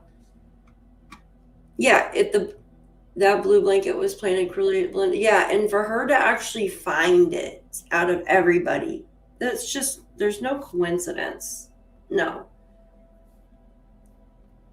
Oh yeah, Scotia. I know they do. I only take them if I'm not feeling better, or if I'm not feeling better, if I'm not feeling good. I don't know. That's a lot of damn blankets to just be out in the woods, unless there's like a homeless person out there. But they confirmed the pink one was Lily's. They haven't come out and said anything about. Hi, Salty. Good to see you. Good to see you. They haven't come out and said anything about the new stuff yet that was given. Oops, let me click on the thing. All right. It was a blanket that was chucked in the garbage, and he doesn't know if a bear or something tore the garbage bin open, but he said the garbage bin was tore open, and the garbage bag was broke open, and he stated that he showed it to the police. Probably goddamn crows. And he also told me that Malaya called the school at 6:18. He said he didn't even know the kids were. Hold on. Smarty says new post. Hold on. My internet is being so wonk. Smarty says new post on missing Jack and Lilly Sullivan. Okay, I'll go check it out. Is it from the article, from the news, or is it just someone being a stinker? I'll go check for you guys. Here, watch this and I'll check. To be kept home that day, but she called the school at 6:18, and he had that proof on his phone, and I asked him if he gave that to the police, and he said yes.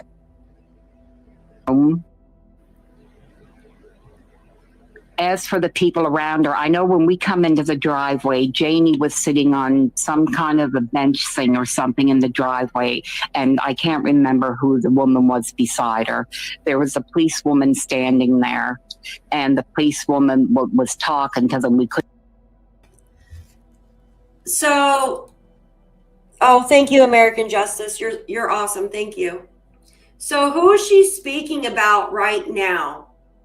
Who she's speaking about right now is Logan. I'm going to play that again. So remember, she just said there was a woman. Absolutely. Belinda came out and said it. She didn't know at the time, but she knows now that it's Logan. I'm going to play this again. Okay. Start with the phone. Asked him if he gave that to the police, and he said yes. As for the people around her, I know when we come into the driveway, Janie was sitting on some kind of a bench thing or something in the driveway, and I can't remember who the woman was beside her. There was a policewoman standing there, and the policewoman was talking to them. We couldn't make out what she was saying until we got up closer. And Janie was really crying a lot. And this woman was saying to her, "It's okay, Mom. They're not blaming you.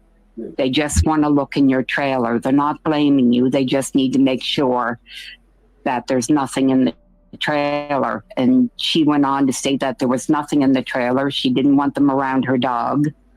And the policewoman told her that she was impeding an investigation and she would have to get a search warrant And then I thought, well, we'll just continue on into the trailer. That was the only thing I found just a little strange, that I was wondering what that was all about. Female officer that was there, and they're saying that Janie refused to let her search her trailer. Oh my gosh. I'm not even gonna go there. I'm not even gonna go there, you guys. You guys can go over there and see. I'm not gonna go there and get into that. Oh my god. I'm not even gonna get into that. Holy crap, guys. Okay. So we know now that the woman that was sitting next to Janie saying it's okay, Mom, was no, I'm good right now. I try to stay away. I'm okay right now. Oh, lordy. It's just silly. Oh, man. So, yes. So, I know, Bernice, I'm sorry. Well, I put their voices in transcripts. So, basically that she was talking about a woman. That woman ended up being Logan, saying it's okay, Mom. Now, this part that I'm about to show you, they're talking about Janie's trailer, right? That she didn't want her because their dog was in there or something. That's bullshit.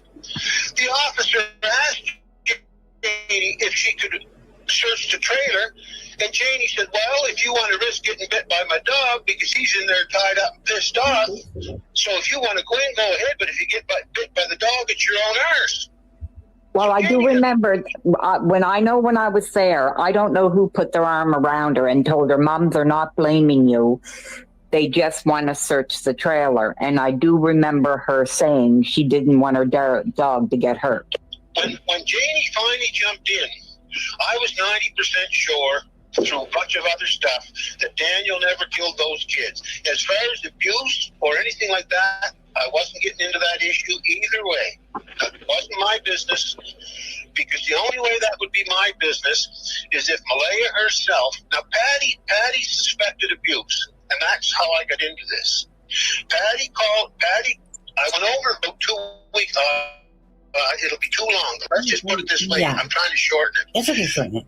Patty suspected abuse.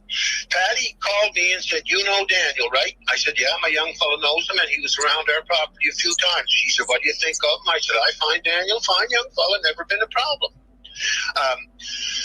So that was all right. She said, look, I think I have a problem. I said, what's that? She said, I think Daniel's abusing Jack. And I said, why would you say that, Patty? What do you think? And she said, because when they visit here, Jack's getting marked up. He's getting some bruises and scratches and stuff. And I said, oh, Jesus. So I said, Patty, well, I said, it's like this. And I think I knew where her conversation was going. I think she was going to ask me to sort of butt in. And I did. At that point, I said, no. I said, as long as Malaya and Daniel are living together as a couple, on your word, Patty, or anybody else's, nobody has the right to interfere in their relationship. I said, but at this, Patty, I said, if Malaya's in trouble. All right, I'm going to stop it there for a second. I don't know, guys. I don't know who posted that or whatever. I'm going to focus on this. But the thing is, Patty wasn't telling him about Malaya being bruised up. She was telling Darren about the bruises on Jack, a 4-year-old child. How can a 30-year-old man butt heads with a 4-year-old child? I don't understand that. I'm sorry, but I just can't understand that. I understand like saying, he's a baby. He's a freaking baby. Like, that's a baby. 4-year-old is a baby. Like, I remember when my son was 4 years old. Like, that's a baby. to me, right? Yeah, they might be able to talk a little bit, and I mean, we'll talk and walk and stuff like that, but they're still a little baby. Oh.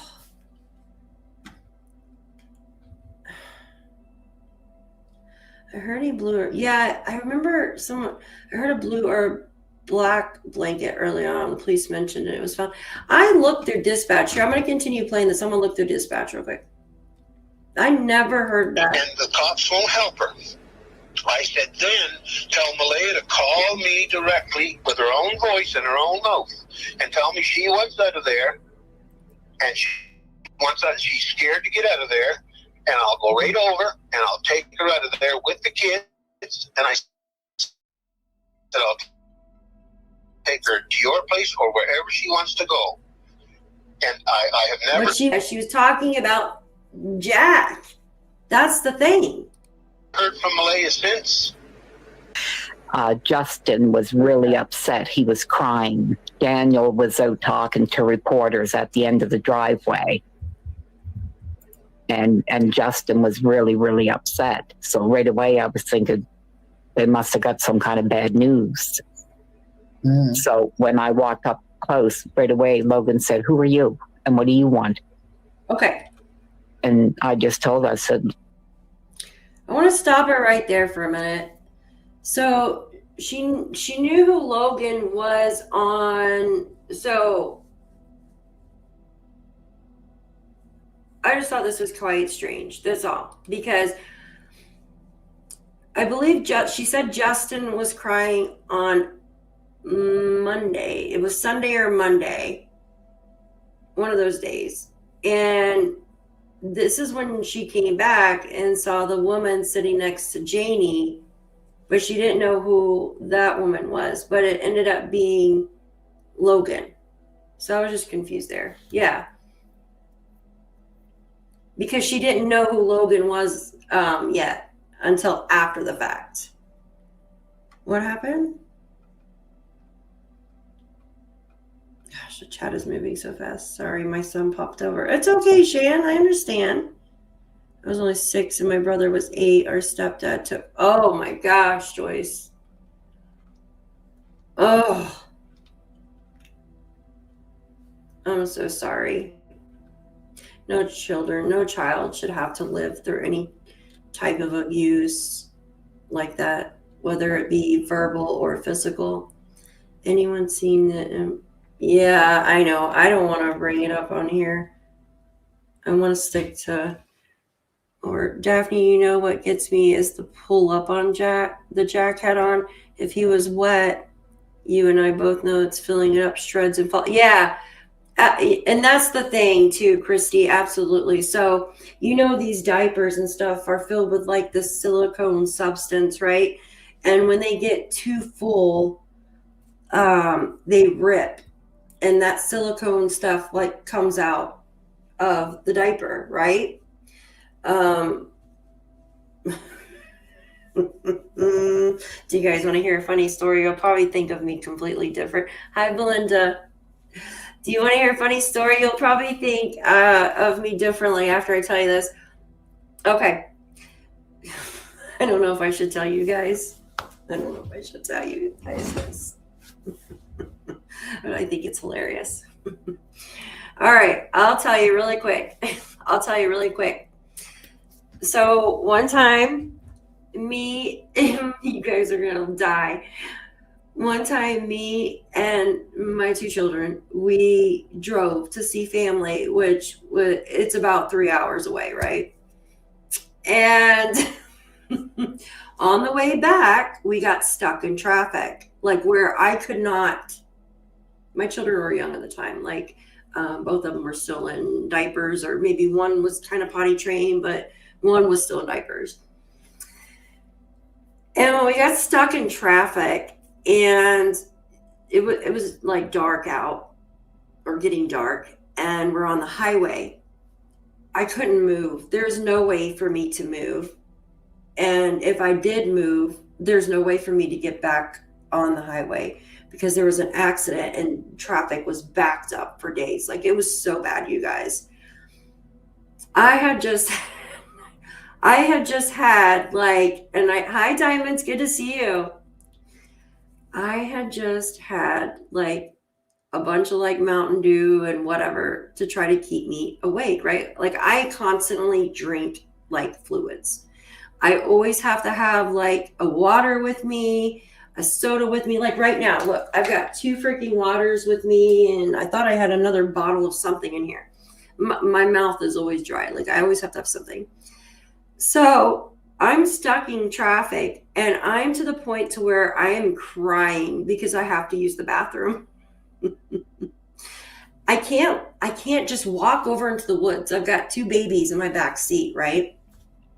So I put the car in park because I'm just sitting there in traffic. We're kind of budging. That's it. We're not going any. So I'm like, what can I freaking do? And my kids, I had to grab a diaper and go to the bathroom in a diaper in the front seat of my car. And I had to go so bad. Like I had 2 of them. I had 2 diapers I filled up. But yeah, so when the diapers are filled up like that jelly stuff like comes out, I'm like, oh my freaking God, it's so gross. But yeah, do you know how hard it is, even when you have to go to the bathroom so bad, to actually concentrate to like go into a diaper? Because your mind's like, you're potty trained, you shouldn't be going in your pants, you know what I mean? So I actually had to like just get my mind off of it somehow. But I had to go, guys, it was so bad. Like I was crying. I was like, what do I do? My kids are asleep in the back, you know what I mean? I had to go. So I had like I had a trash bag in my car. Yeah, right. Oh my gosh, I just slid it under, like I had to. So when I got home, oh my gosh, because I wasn't too far away, like at this point, maybe like 45 minutes out. And I'm like, of course, you know, the traffic's backed up, like when I'm this close. When I got home, like he's now my ex-husband. Well, my husband is probably why he divorced me. No, I'm just joking. He's like, dang. He's like, threw that many diapers on the way back. I said, no, that's mine. He's like, just shook his head, like, what? It was so funny. I was like, it's better than going in your freaking pants. Oh, I know. Imagine if a cop pulled me over. Like, what are you doing, Tacky? You going to pee in your pants? Oh my gosh. It's so crazy. It was so funny. Yeah, it wasn't even an adult diaper, Ashley. It was a baby diaper. I think they were size 4 or something. Stupid. But they were like, thank God they were like Pampers or something. They were a good brand. So they were, they held up. But still, like when they're that full, like from an adult peeing in a baby diaper, like it was like falling apart. Here, hold this. Yeah, let me get my license and registration, sir. Oh my gosh. I always I have like the weakest bladder too. And after you have kids, like your bladder like goes to shit. You guys know that. Like, so you laugh or anything and like pee, you know, oh my gosh, it's horrible. But yeah, I was to the point of like, oh my gosh, what am I gonna do? Like I am like at a sit still kind of like, I mean, we are scooching a little bit, but you got all these cars behind you with lights. It's not like you can go off on the side of the road, right? Guys have it easy. Like they can just go on a boat or something. Women don't. Like you got to use what you got to use, right? And I'm like, I don't want pee all in my car. Oh my gosh, it was so crazy. I remember those days. I was in my 20s. Now I should probably just Loves diapers are the best. They really are. Yeah. Drink chapstick. Yeah, drink and chapstick. Absolutely. Same. Absolutely. It's so crazy. My daughter was breastfed. We was stuck and flopped my boob out in traffic and feed her. Hey, you got to do what you got to do. You absolutely got to do what you got to do. Mm-hmm. As a mom, you really do. Got to make sacrifices. Don't get most of us I said, I'm the grandmother on the biological father's side. And right away she apologized. She apologized profusely. And then she proceeded to tell me that Malaya left on Saturday. So And- I know I'm not trying to stir the pot or anything, but just because you were there, looking back, the fact that they hadn't gotten any bad news and they hadn't found anything, was Justin's reaction, looking back, do you think that that was appropriate? Or it struck me as very, very odd, because I said to my sister afterwards, I mean, I know they were probably somewhat close with the kids because they were there for 2 years, but I said he seemed really devastated. So it did strike me as just a little off. When Malaya stated about who Jamie was and who Justin was, she said they live in the trailer out back. She used the words they. Yeah. And my sister and I afterwards thought, Yeah, that's another thing too. Leia says they. And then we heard that Justin was, Lisa, I'm going to get some of those and put them in my vehicle for future reference. I should probably just carry them in my purse. Yeah, I always thought that was weird too. And then we had the phone call that came in early on another creator show, and not Sunny's, on another creator show. I can't remember. Anyways, but he was saying that Justin lived there, but then the guy kind of retracted his statement and said Janie don't even live there. But when we do know that she lives there, right? Yeah, it's real iffy in there, right? wow, that's such a small trailer. But then I heard Logan's interview being broadcasted where she was on TikTok, and somebody had asked about Justin, and she said, well, no, he's got his own problems right now, that he's in the middle of a divorce. And then right away, bells went off in my head, and it's like, well, he's in the middle of a divorce. Well, then maybe Malaya was right. He was staying with Janie at that particular time. But I still don't know. Everybody is saying that no, he didn't stay there, but I know she said they. And if he's in the middle of a divorce, my mind states, well, him and his wife probably aren't staying in the same house together.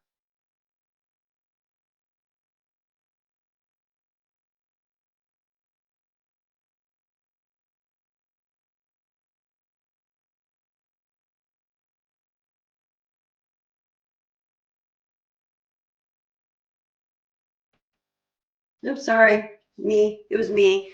Haley said, an almost 5-year-old in pull-ups, is that normal? My kids are completely out of it too. Yeah, I know, God, it's been so long since my kids were babies. Yeah, I think so. Okay, so I'm trying to remember back. So my 4, yeah, like I think the last time that I used pull-ups was maybe like 3 or 4 years old. But think about it though. My aunt, she is a counselor for a daycare. Like actually she just retired. And she says that signs of abuse in children, or not even abuse in children, but like signs of like abuse with the parents, yelling, screaming, stuff like that could cause a child that has been potty trained to actually start wetting the bed again. So I know when I was a kid, and this is something personal, and I'll share it with you.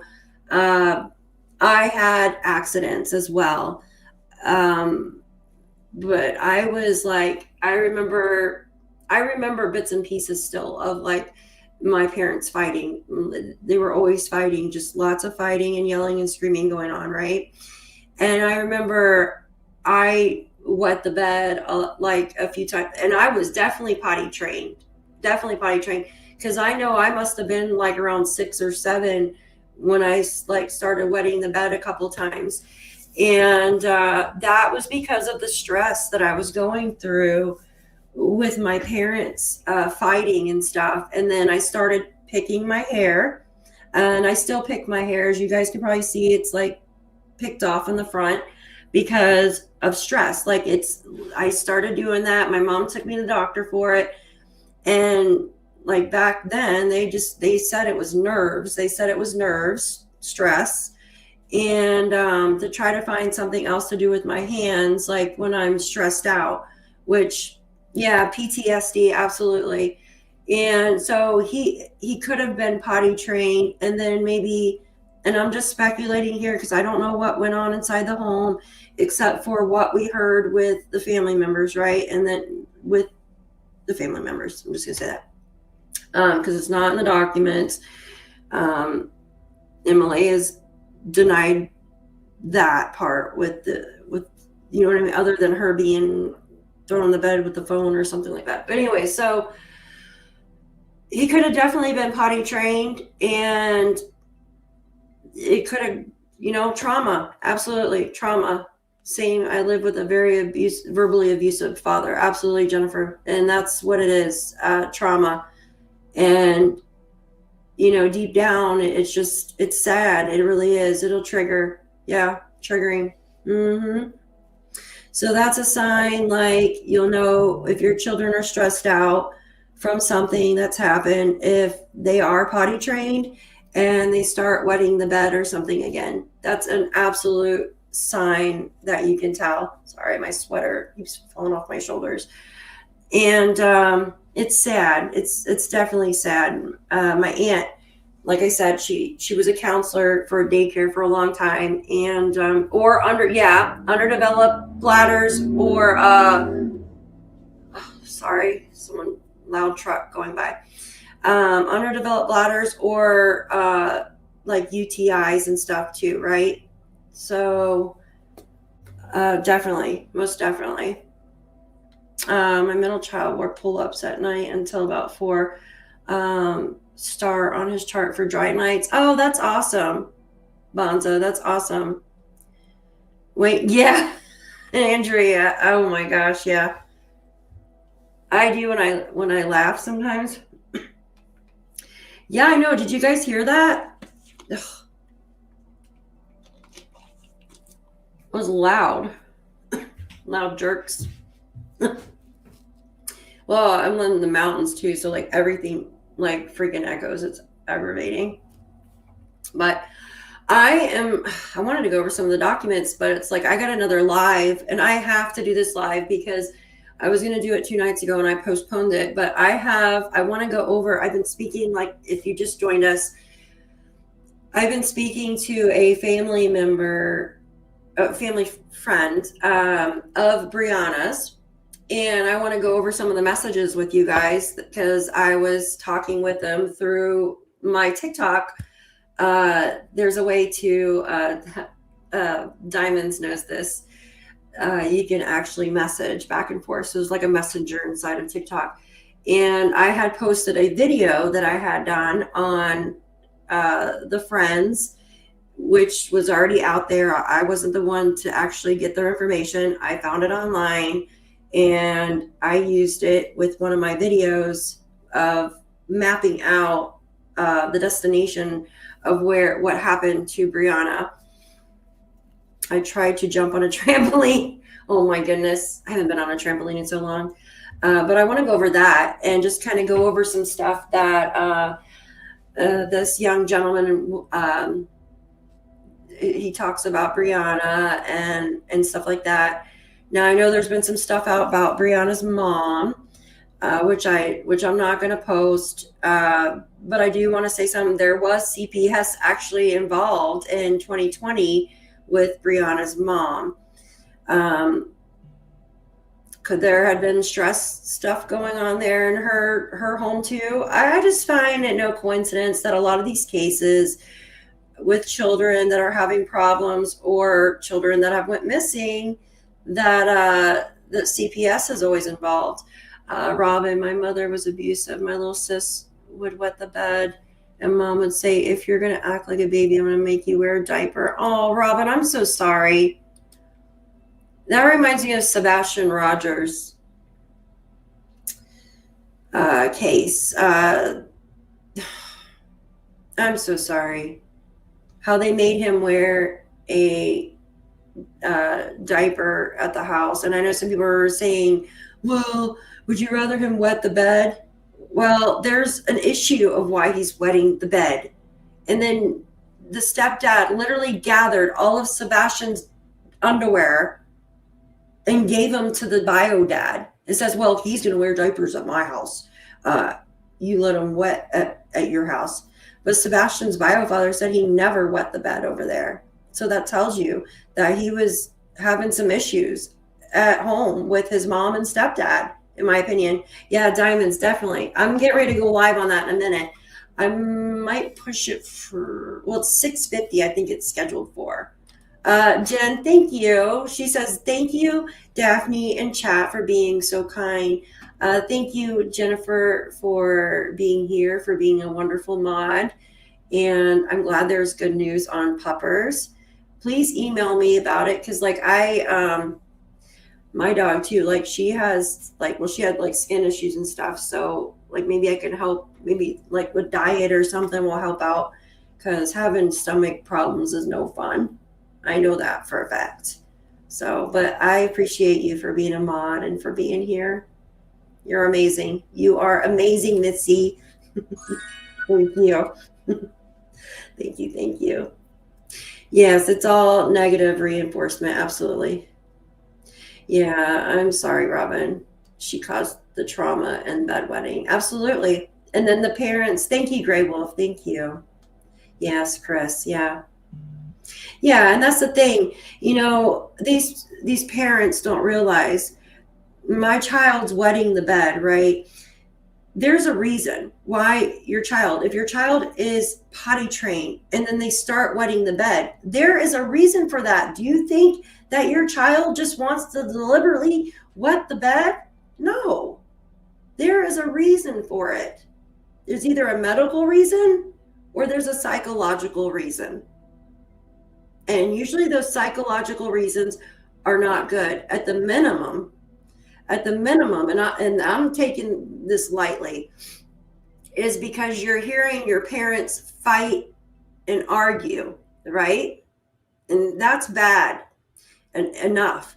But when you hear about other reasons why a child's wetting the bed, and I'm not a psychologist, no, but I know a little bit about this type of stuff. My aunt and my daughter went to school for it. That there's issues going on at home. And some of those issues are just disgusting. Yeah, it makes me disgusted as well. Yeah, I was disgusted at myself, although I was a child. Yeah, see, it's not your fault. When you're a child and that happens, it's not your fault. My mom told me my son should be potty trained at 2. His doctor said not until 3. Wait, and he was easy to train. Absolutely, keeping it real. Absolutely. I think, what did I do with my son? Because it's harder to train boys than girls. We would have like the little stool and stuff. What was it? Did we give him candy or do maybe a little star too or something? What was it? It was something. We like reward your child, right? So they know this is what you're supposed to do. And then when you're sleeping, they're supposed to wake up to tell you, like, you know, your body's supposed to wake you up and like say, hey, you know. My daughter too, she would sleep so hard sometimes, like she wouldn't wake up. Going to make his food. Okay. Keep me updated, Jen, please. Shaming children to be obedient isn't the way. Absolutely. I agree with that. Absolutely. But you can't say even every child that is a bedwetter has a terrible life. That's wrong. Well, no, I'm not saying every child is having a terrible life. I'm saying there's something either medical, right? Or there's something going on with the family is usually mostly the case. Is the statistics are that's the case. Now, yes, there could be other things going on too, but usually statistically when a child that has been potty trained and starts wetting the bed, there's something going on there, mentally or physically, emotionally. Yeah, they couldn't say what Jack and Lilly were wearing. What the hell is wrong with people? I just don't understand. Yeah, me either. I know it's horrible. All right, yeah, thank you, mods, Robin, Haley, Jen, Diamond, Joyce. I know you're not in here anymore. I appreciate all of you, Salty. Thank you. You guys are amazing. Yeah, all of you guys are amazing. Thank you so much. I'm gonna do another. Yeah, I know, Lori. I'm gonna do. Lori, you said something in on one of my videos earlier that I was trying to look up something. I'm trying to remember. I'll have to relook at it because I was gonna comment back on it because I wanted to look it up, but I can't remember. Maybe it was about the blanket. Maybe it was about the blue blanket because I think you had mentioned something else too about it. That medically, but it's either disability or distractibility. Yeah, it could be a disability. Yes, absolutely. Going to have to replay. Oh, yes, definitely replay. Thank you. I peed myself at work once by accident. I was so sick and coughed. Oh, gosh, that's horrible, right, Salty? When you're so sick and you're coughing so much and it just goes, yeah.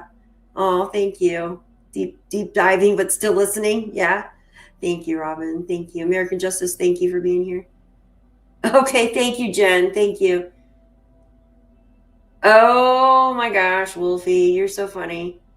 Amazon pee pouches. Definitely, Lisa. Absolutely. I'm gonna get Daphne's gonna get some pee pouches. Thank you, Shan. I'm glad you're here too. My son would wet the bed when he was 6. After I left my husband, he stopped wetting the bed. So I knew it had absolutely, it's nerves. Absolutely. It's nerves. Practice your Kegels. I do. Yeah, exactly. Exactly. Oh. Yeah, I love you guys. Jane, thank you. Thank you. Yes, absolutely. They can wet the bed because it could be you moved, afraid of monsters, stores. Yeah, moved. Any stress. Yeah, stress. Absolutely, stress. Yeah, Haley, safe travels. Jen, keep me updated on puppers. And I'm going to get off here because 20 minutes, if you guys want to join me with the Brianna case, I would love to have you guys. I would love to have you guys. Yeah, drive safe, dear. All right, I love you guys. Thank you so much. Oh my God, let's keep it real. My dog does it all the time because she eats the cat's food. Have a great night, and I will see some of you all in here in about less than 20 minutes if you'd like. Oh, I'm off to work. Oh, well, don't work too hard, Kristen. Yes, about 20 minutes. Thank you. Teaching online tonight. Well, don't work too hard, honey. Thank you all. Thank you, Christine. I will check my phone as soon as I get off. It's about to die, so I got to charge it as well. But I will check it as soon as I get off. All right, guys. Thank you so much. I love each and every one of you. I appreciate you being here, listening to my funny stories about the diaper incident in the car. And I appreciate you all.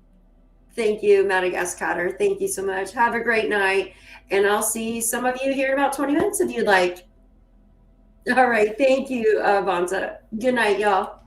Thank you.